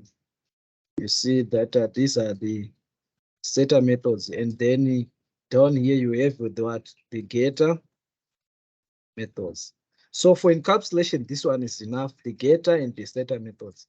After that, you can now use any object, like here, you can create an object of what? Test, maybe T. You can create a new test object, right? I'm sure that's what you can do there. And then after that, you can say T dot, you can call now the set name method, and then you pass the name that you want to set. Remember, you are passing a string. So maybe I can put my name there, Ezekiel, and then after that, I can also do T dot set. I can set the surname there. I can put my surname there. Yes. So with this one, if I run this one, but this one I have to store it somewhere. This one, okay, it's okay. These are setter methods. I have actually set the name and the surname. If I now want to use these values, let me just use them by just printing them out, this out. Then what I want to print maybe is name, and then I'll add what? T dot get. I'm now using the get name. I'm sure you know the string concatenation here, and then I can also add another. And then I'll put a space. Then I'll say surname. It's not that good, but it's just for demonstration. There, and what I can do, I can now use the get what? I can now use the get T dot get surname. I can now use that method. You see, we've already done everything. Okay, let me just what I want to do was just to put this one under here so that it will not disappear from our screen. We do not need to scroll. But you see that we are now using the get name and set name to actually set the variables as well as getting those values. If I run this, find out that what are we going to get there? You see, we have got the name and what? And the surname. You now do not need to access the variable directly. We are now using what? this method. If someone get access to this method, what it does is just set the name. So it's like writing only. When you are using this one, it's now reading. You can just read only, but you are reading the private what? The private data, just like that. We have actually hide it, and then we are using the methods to access it. You find out if I'm going to create another object, I can create another object, and I can do that.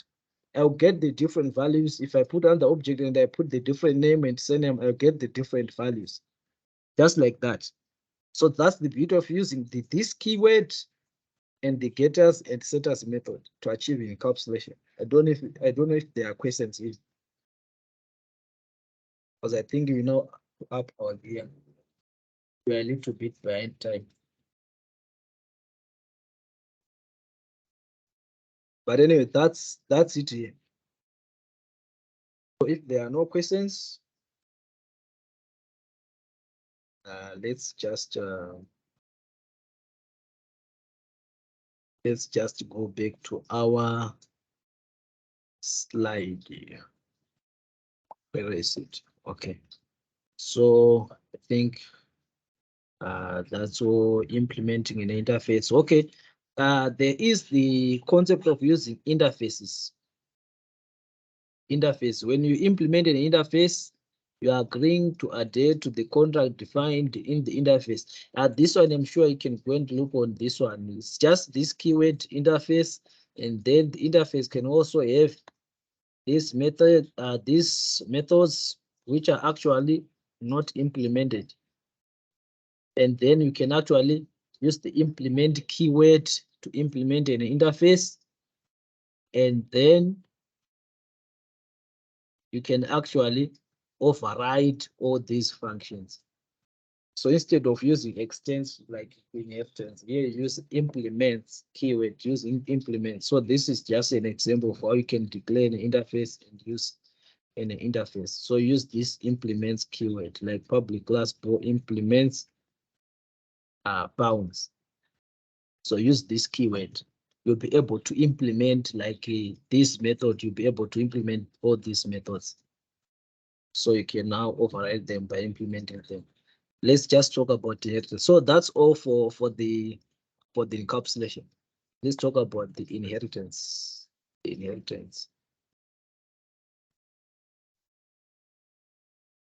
So defining a new class based on an existing class is called derivation. So it's like you are deriving a class from another class. You already have an existing class.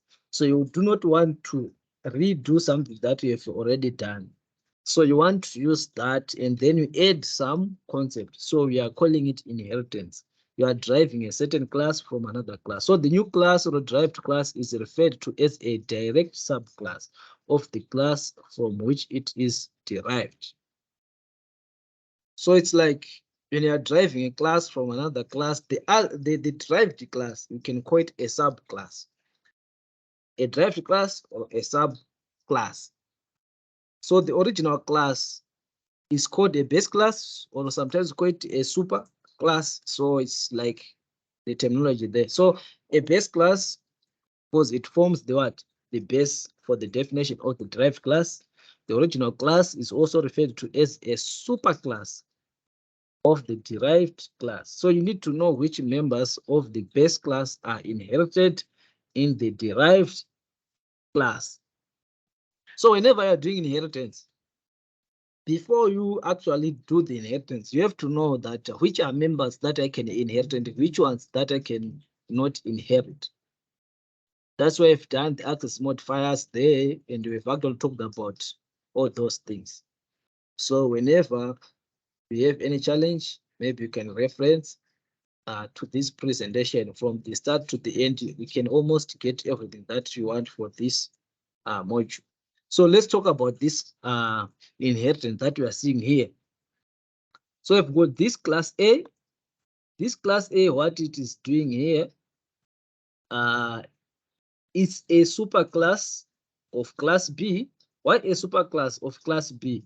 Because this class, hello? Is it a question?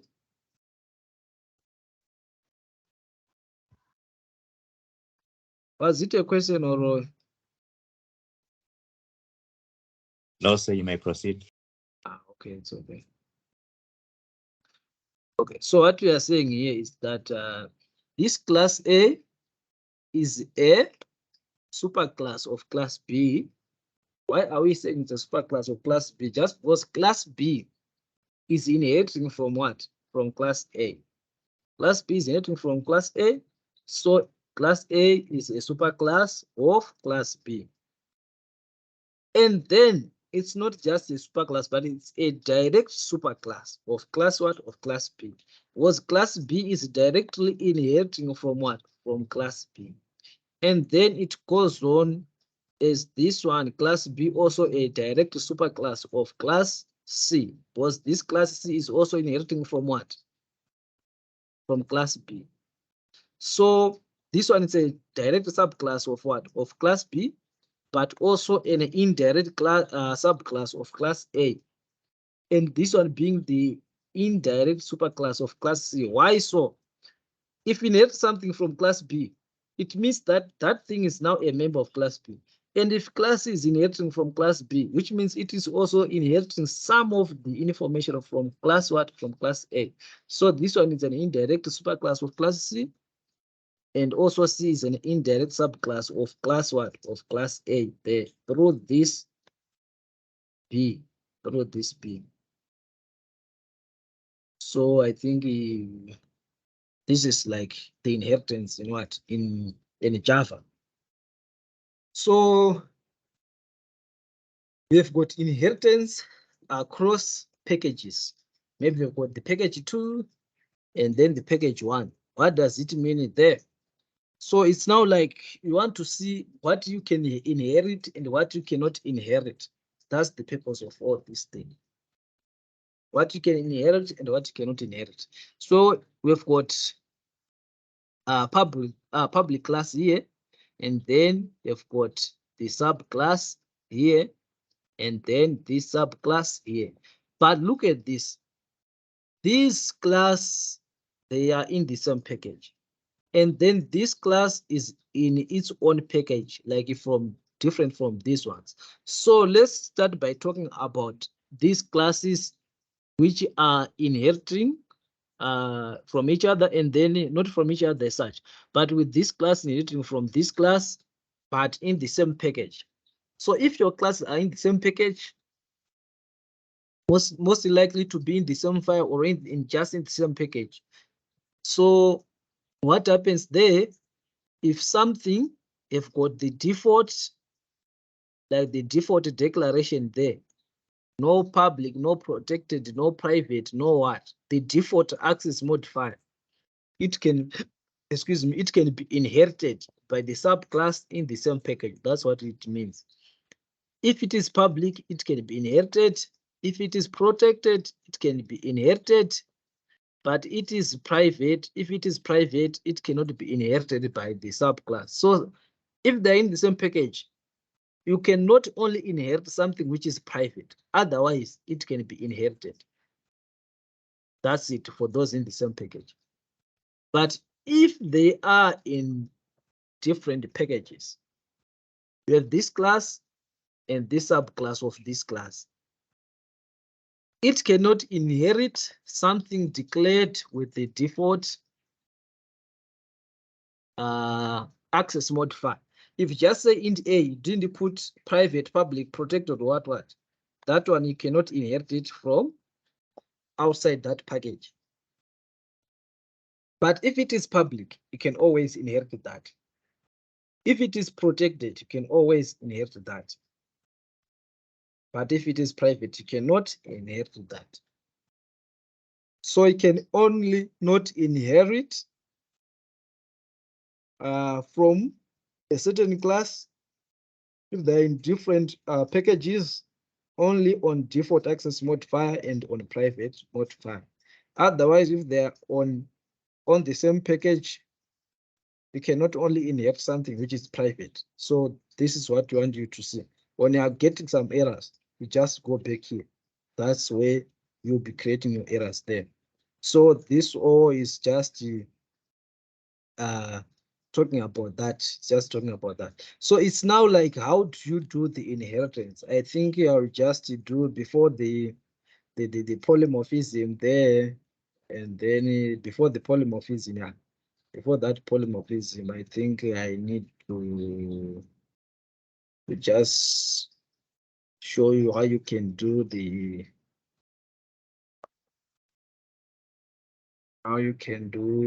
inheritance. Is there anyone with a challenge with inheritance, like how you can do inheritance?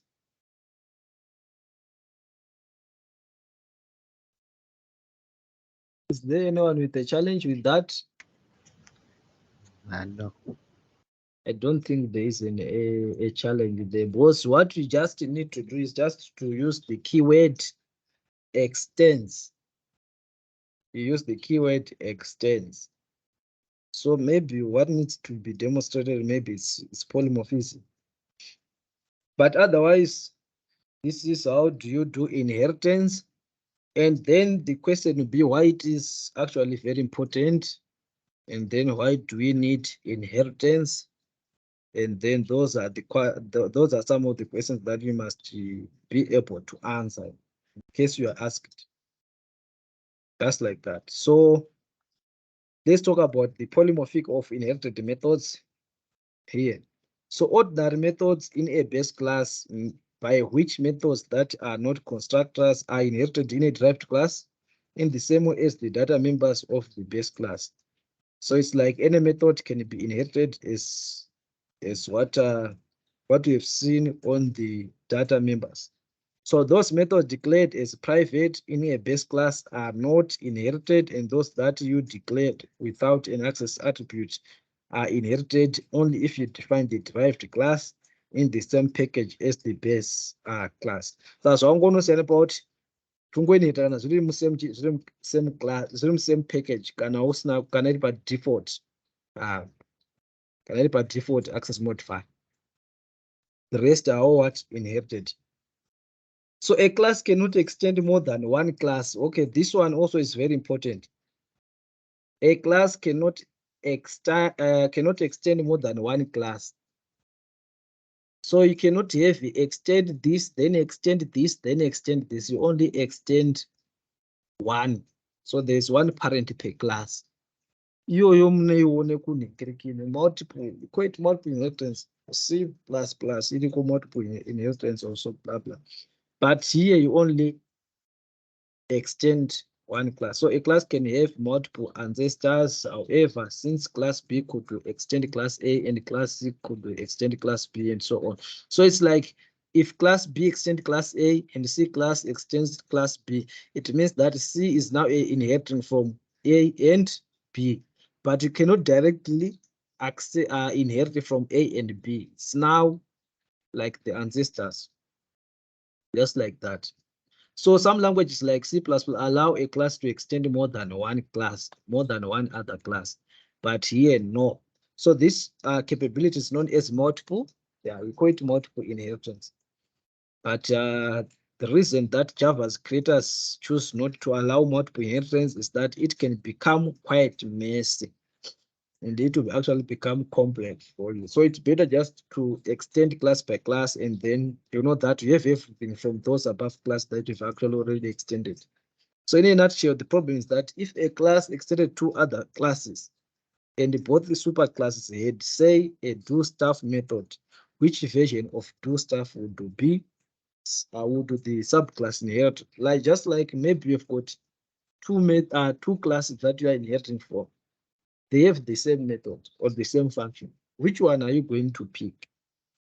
So some of those are those are some of the issues that comes with the multiple inheritance there. So yeah, what was okay? You can implement multiple interfaces. Like here, you can actually extend and implement an interface at the same time. You can say class player piece, then it extends this class, and then you can implement an interface. It's very possible in Java. It's very possible. What else is of important to mention here? mention here what else. I don't think all this is of great importance. Let me see. All right, let's talk about polymorphism. Let's talk about polymorphism. So the beautiful thing about polymorphism, which means many forms, that you can treat any subclass of any animal as an animal, of an animal as an animal. So what we are saying here with polymorphism is the ability of you being able to use maybe one method, but with many functionalities. So it's just one method, one name, but with a different functionality. That's polymorphism. You can override it and try to do and then start to do something. So this is what we call it, polymorphism. So in other words, you can write a code in your host class that says, I don't care what kind of object you are, as long as you inherit it from extended what animal, blah, blah. But that's the story there. That's the story there. So I think we are just going. So polymorphism deals with the decoupling in terms of types. There's what we call coupling in programming. Inheritance allows the treatment of an object as its own type or its what? Or its base type. So the ability is critical because it allows many types or derived from the same base type to be treated as if they were one type and a single piece of code to work on all those different types equal. With the polymorphism, what you can do here, you can have, like for example, let's say you can have a class of vehicles, right? After having a class of vehicles, those vehicles, there's something that they have in common, and they have some that and there's something that they do not have in common. Maybe, for example, what can you think of? Okay, each and every vehicle needs to start the engine first, right?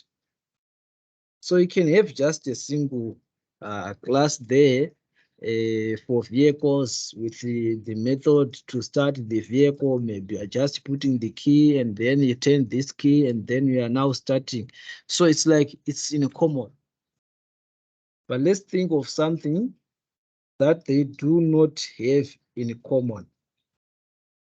That now needs maybe it's driving now, the driving part. Maybe if it is a motorcycle, you have to ride the motorcycle, and then if it is the car there, you need to actually drive that car, blah, blah. So now the implementation now differs somehow. So you now need polymorphism. You can just define those two methods, and now you need, and then now you use what?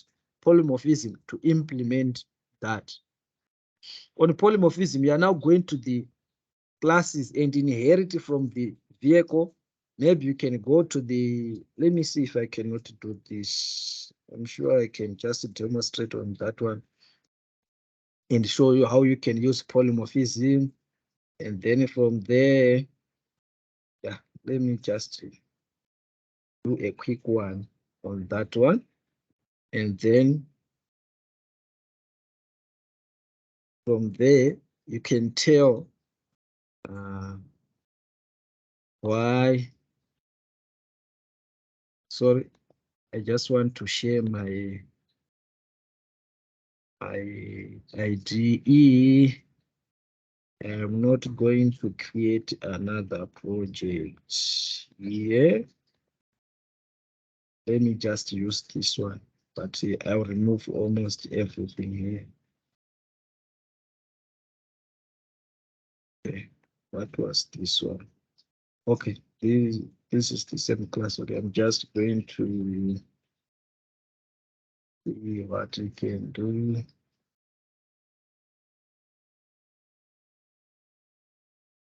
Okay, the errors are for these things that we have here. Okay. I don't think I also need this. Okay, so we are back here. So what I'm going to do now, I'm just going to have a class for vehicle, and I'm just going to demonstrate how you can use polymorphism. So I'm just going to have a class for vehicle here. So I just say class, keyword class, and then vehicle, remember first capital letter, and then from there I can put my class there. After that, what I want is now the method maybe to start the engine. Let me just say public void maybe start engine, and then this one we just take nothing, and then what I'm just going to do, I'm just going to say this out, and then I'll just print that we are now starting the engine. Let me just print that starting the engine. What else can I do now? Okay, I need another method. Maybe for driving. Okay, let me just put another method there. Then I'll say public void drive. And then I'll just say there is the match there. Then I'll say driving the vehicle seat. Yeah, just like that. So I have two methods for the vehicle, class. So what these two methods do, it actually start the engine as well as drive the vehicle. But remember, I've got a lot of vehicles type. You can have a car, you can have a motorcycle. So let's now have these types of vehicles now, or let's have these classes for those vehicles. But now we use inheritance, and then we put the polymorphism. So it's like you'll be combining inheritance at the same time putting the polymorphism there. So what we now want is the class maybe for car, but it now have to inherit from what? From vehicle. So it's going to inherit. By inheritance, it now have all these functions, all these methods. It have all that functionality. It can now start, and then it can also drive, just like that. By doing this, I've actually inherited all these posts. They are public. That's why I made them public there, so I can actually access them. So, but here I cannot okay. So what I want there is for what? Maybe I want to override. I want to override the method that I have here, and then I override it here. But remember, this method is already available. If I'm going to create an object of class car and then just run this method, it will just print that is starting the engine. But if also I do so, it is going to say driving the vehicle, but I want it to say driving the car, not the vehicle. So I have to override this one. So it's the same method, and it's already there, but I want to override it. How best can I do that? I'll just say public void, then everything same access modifier, same return type, and the same name and the same number of parameters. Then by that you'll be overriding. So that's method overriding in polymorphism. So what I'll do there, I want to override the drive there, and then I'll just write what I want there. And I'll just put, let me say, driving the car. just like that. So what I've done here, I've override this method. After inheriting all those methods, I still have this method here, but I override this one. I have this, but I override it. It now gives me a different output, just like that.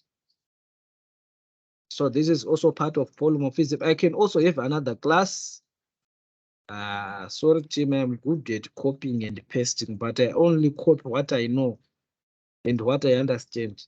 So I'm just going to have a motorcycle here. Motorcycle.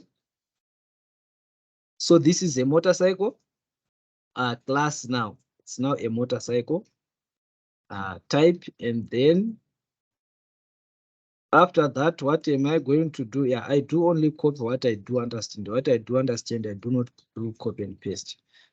So here I'm saying not driving as such, but you are now riding a motorcycle, just like that. Just like that, you are riding the motorcycle. So you see that we have inherited that, but we've actually override that. Why overriding? We have given different, or we give it the same access modifier as well as the same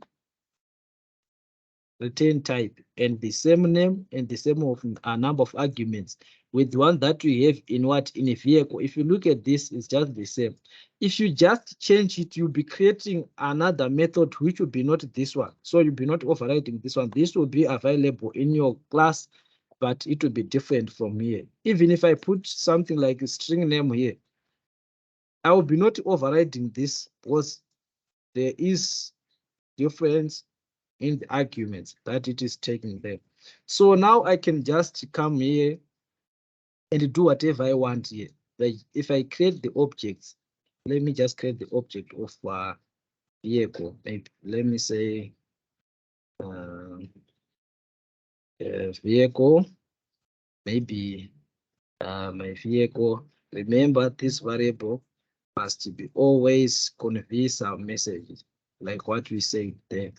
You have to keep that. Must be to new vehicle, just like that, and then you terminate. Like what we've done here, we've created an object of type vehicle. This one being the reference variable that we're talking about. This one is the reference variable, and then we should be holding the object of what? So if I say my vehicle and I put a dot there, I can drive the vehicle.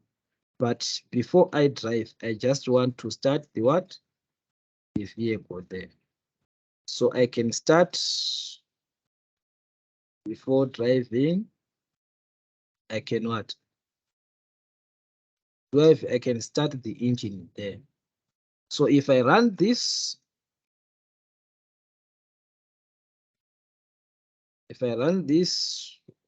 wow, was it an error?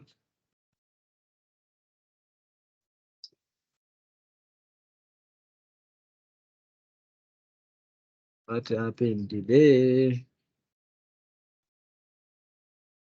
A main unresolved compilation error. What's the problem there?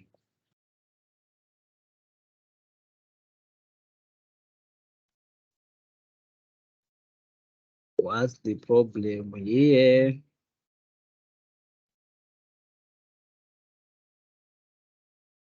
Okay, I'm sure the problem is out here. There is the issue with this. Where is this? I'm sure I have to put all these classes. Yes, is it now fixed?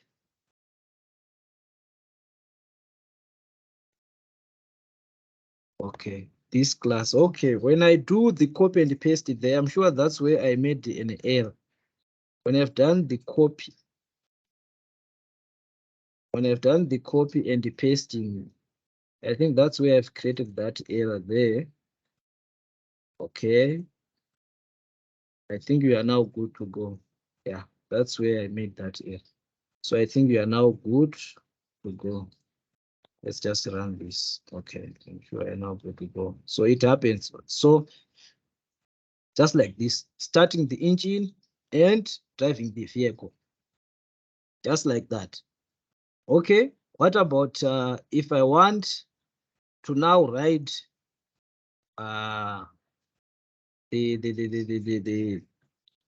if I now want to ride the motorbike, you can do that by just creating a new what? Motorcycle. Motorcycle objects. Then you can say my motor cycle.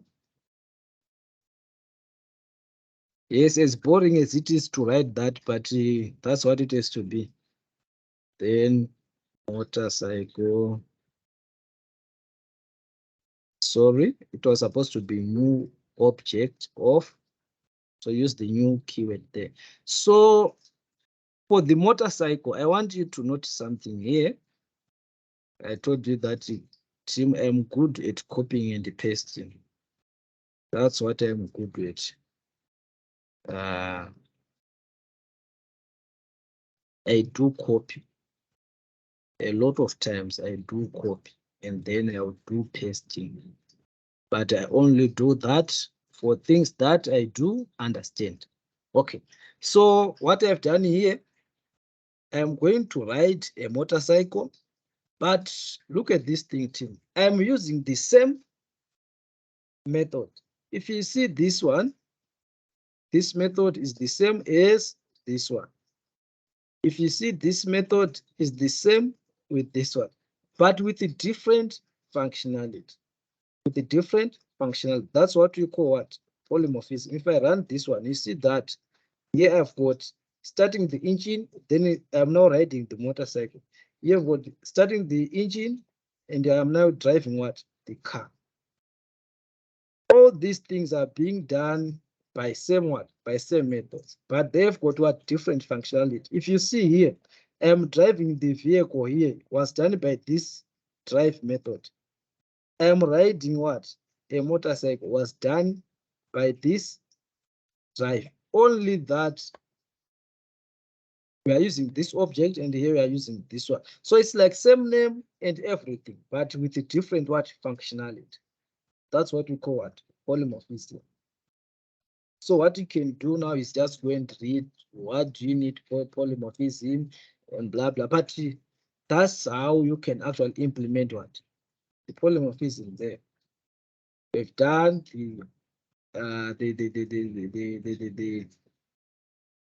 the what do you call it? Overriding. Like here I have overriding the drive method in each and every class that inherits it and override, inherit it and override it.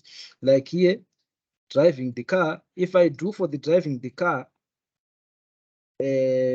I'll call this method. If I do for this, I call this method. So you'll be overriding it, overriding it, overriding it.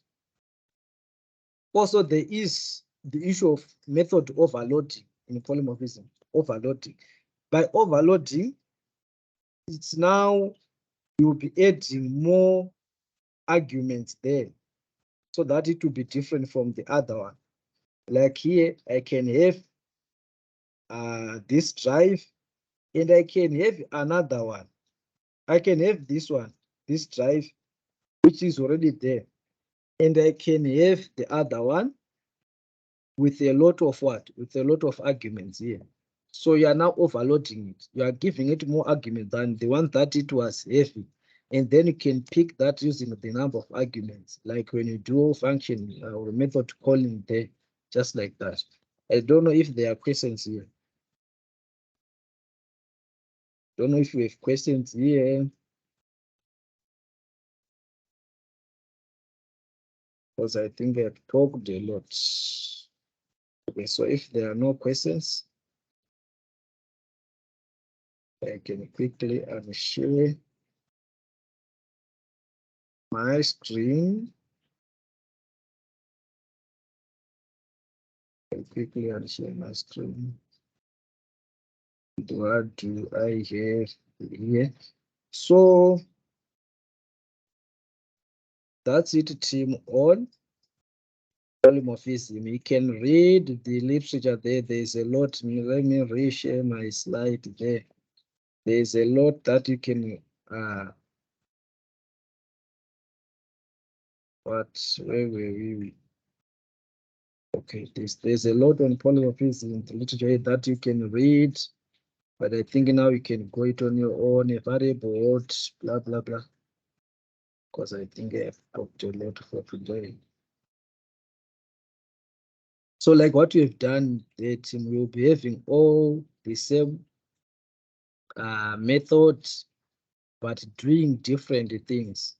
That's the beauty of polymorphism. So you can do the reading of all these things, but that's all for the object-oriented concepts. What you need there is the encapsulation, the polymorphism, the inheritance, and then the abstraction using abstract classes.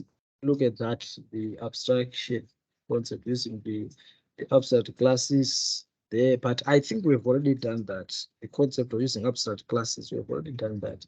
I demonstrated on the abstract classes. It's now reading the literature there around the abstraction in the OOP, and then you are good to go. You're good to go. I don't know if there's I don't know if you have some questions here.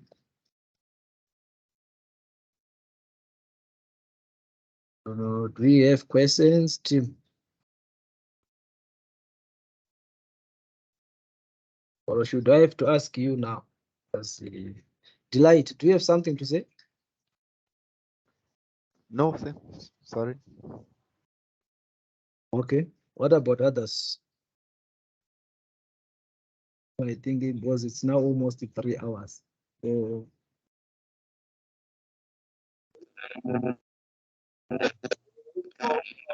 Hello, sir. hello, I can Hello? hardly hear you. You can't hear me. Hello? Yeah, now I can hear you. Okay. Yeah. I would do all the illustrations. I think it's Gabatsira could clear a lot of things, especially patching cheater my assignments by pi, rather than just copying from the internet, which in now I think a better understanding of my concepts here is very, very critical. But just bad theory is we progress in our studies. I would like to thank you very much. I think mama my tutorials. I think mukakwanisa kumaita more often zvinotibatsira chaizvo. And also for the recordings achone kuti dzizodistributwa for those vanenge vasingafaniri kunge vachiattend. I would like to thank you very much. Thank you. Okay, you're welcome. Yeah, for the recording, I will do try to process it. It's a bit long though, because it's 3 hours. So downloading it and then blah blah. So I think by tomorrow, that's when they will be able to access it by tomorrow. Because I'll be trying to remove some of the just to reduce it also. But if I just don't have enough time, just to put it and then upload it, and then you can just access it as it is, because there's nothing much there. If there was some talk there that we want to remain private, as of to the class or so, I was going to, but there's nothing there. But yeah, that's it, and I'm sure that with this one, for the tutorials, I try by all means to do tutorials and uploading, but for me, time is the limiting factor. It was time is the limiting factor, because I always have a very busy schedule. Maybe it was better if I was going to have someone who do the editing part and everything, because you find out that I can have a video like now, and then it needs to be edited. So I can have it maybe for about a month before actually editing it after doing it, because the time for editing I'll be actually not having. So, but I'll try by all means to do the short videos and everything so that you can have it. But for this one, there have been some video that I've done back there. They're a little bit of low quality, but they've got the information that you want there. So if you respect them, you will learn something. but I'm just going to do an update to that and just create a new playlist of all the things there. But yeah, I do appreciate that. Then what about others?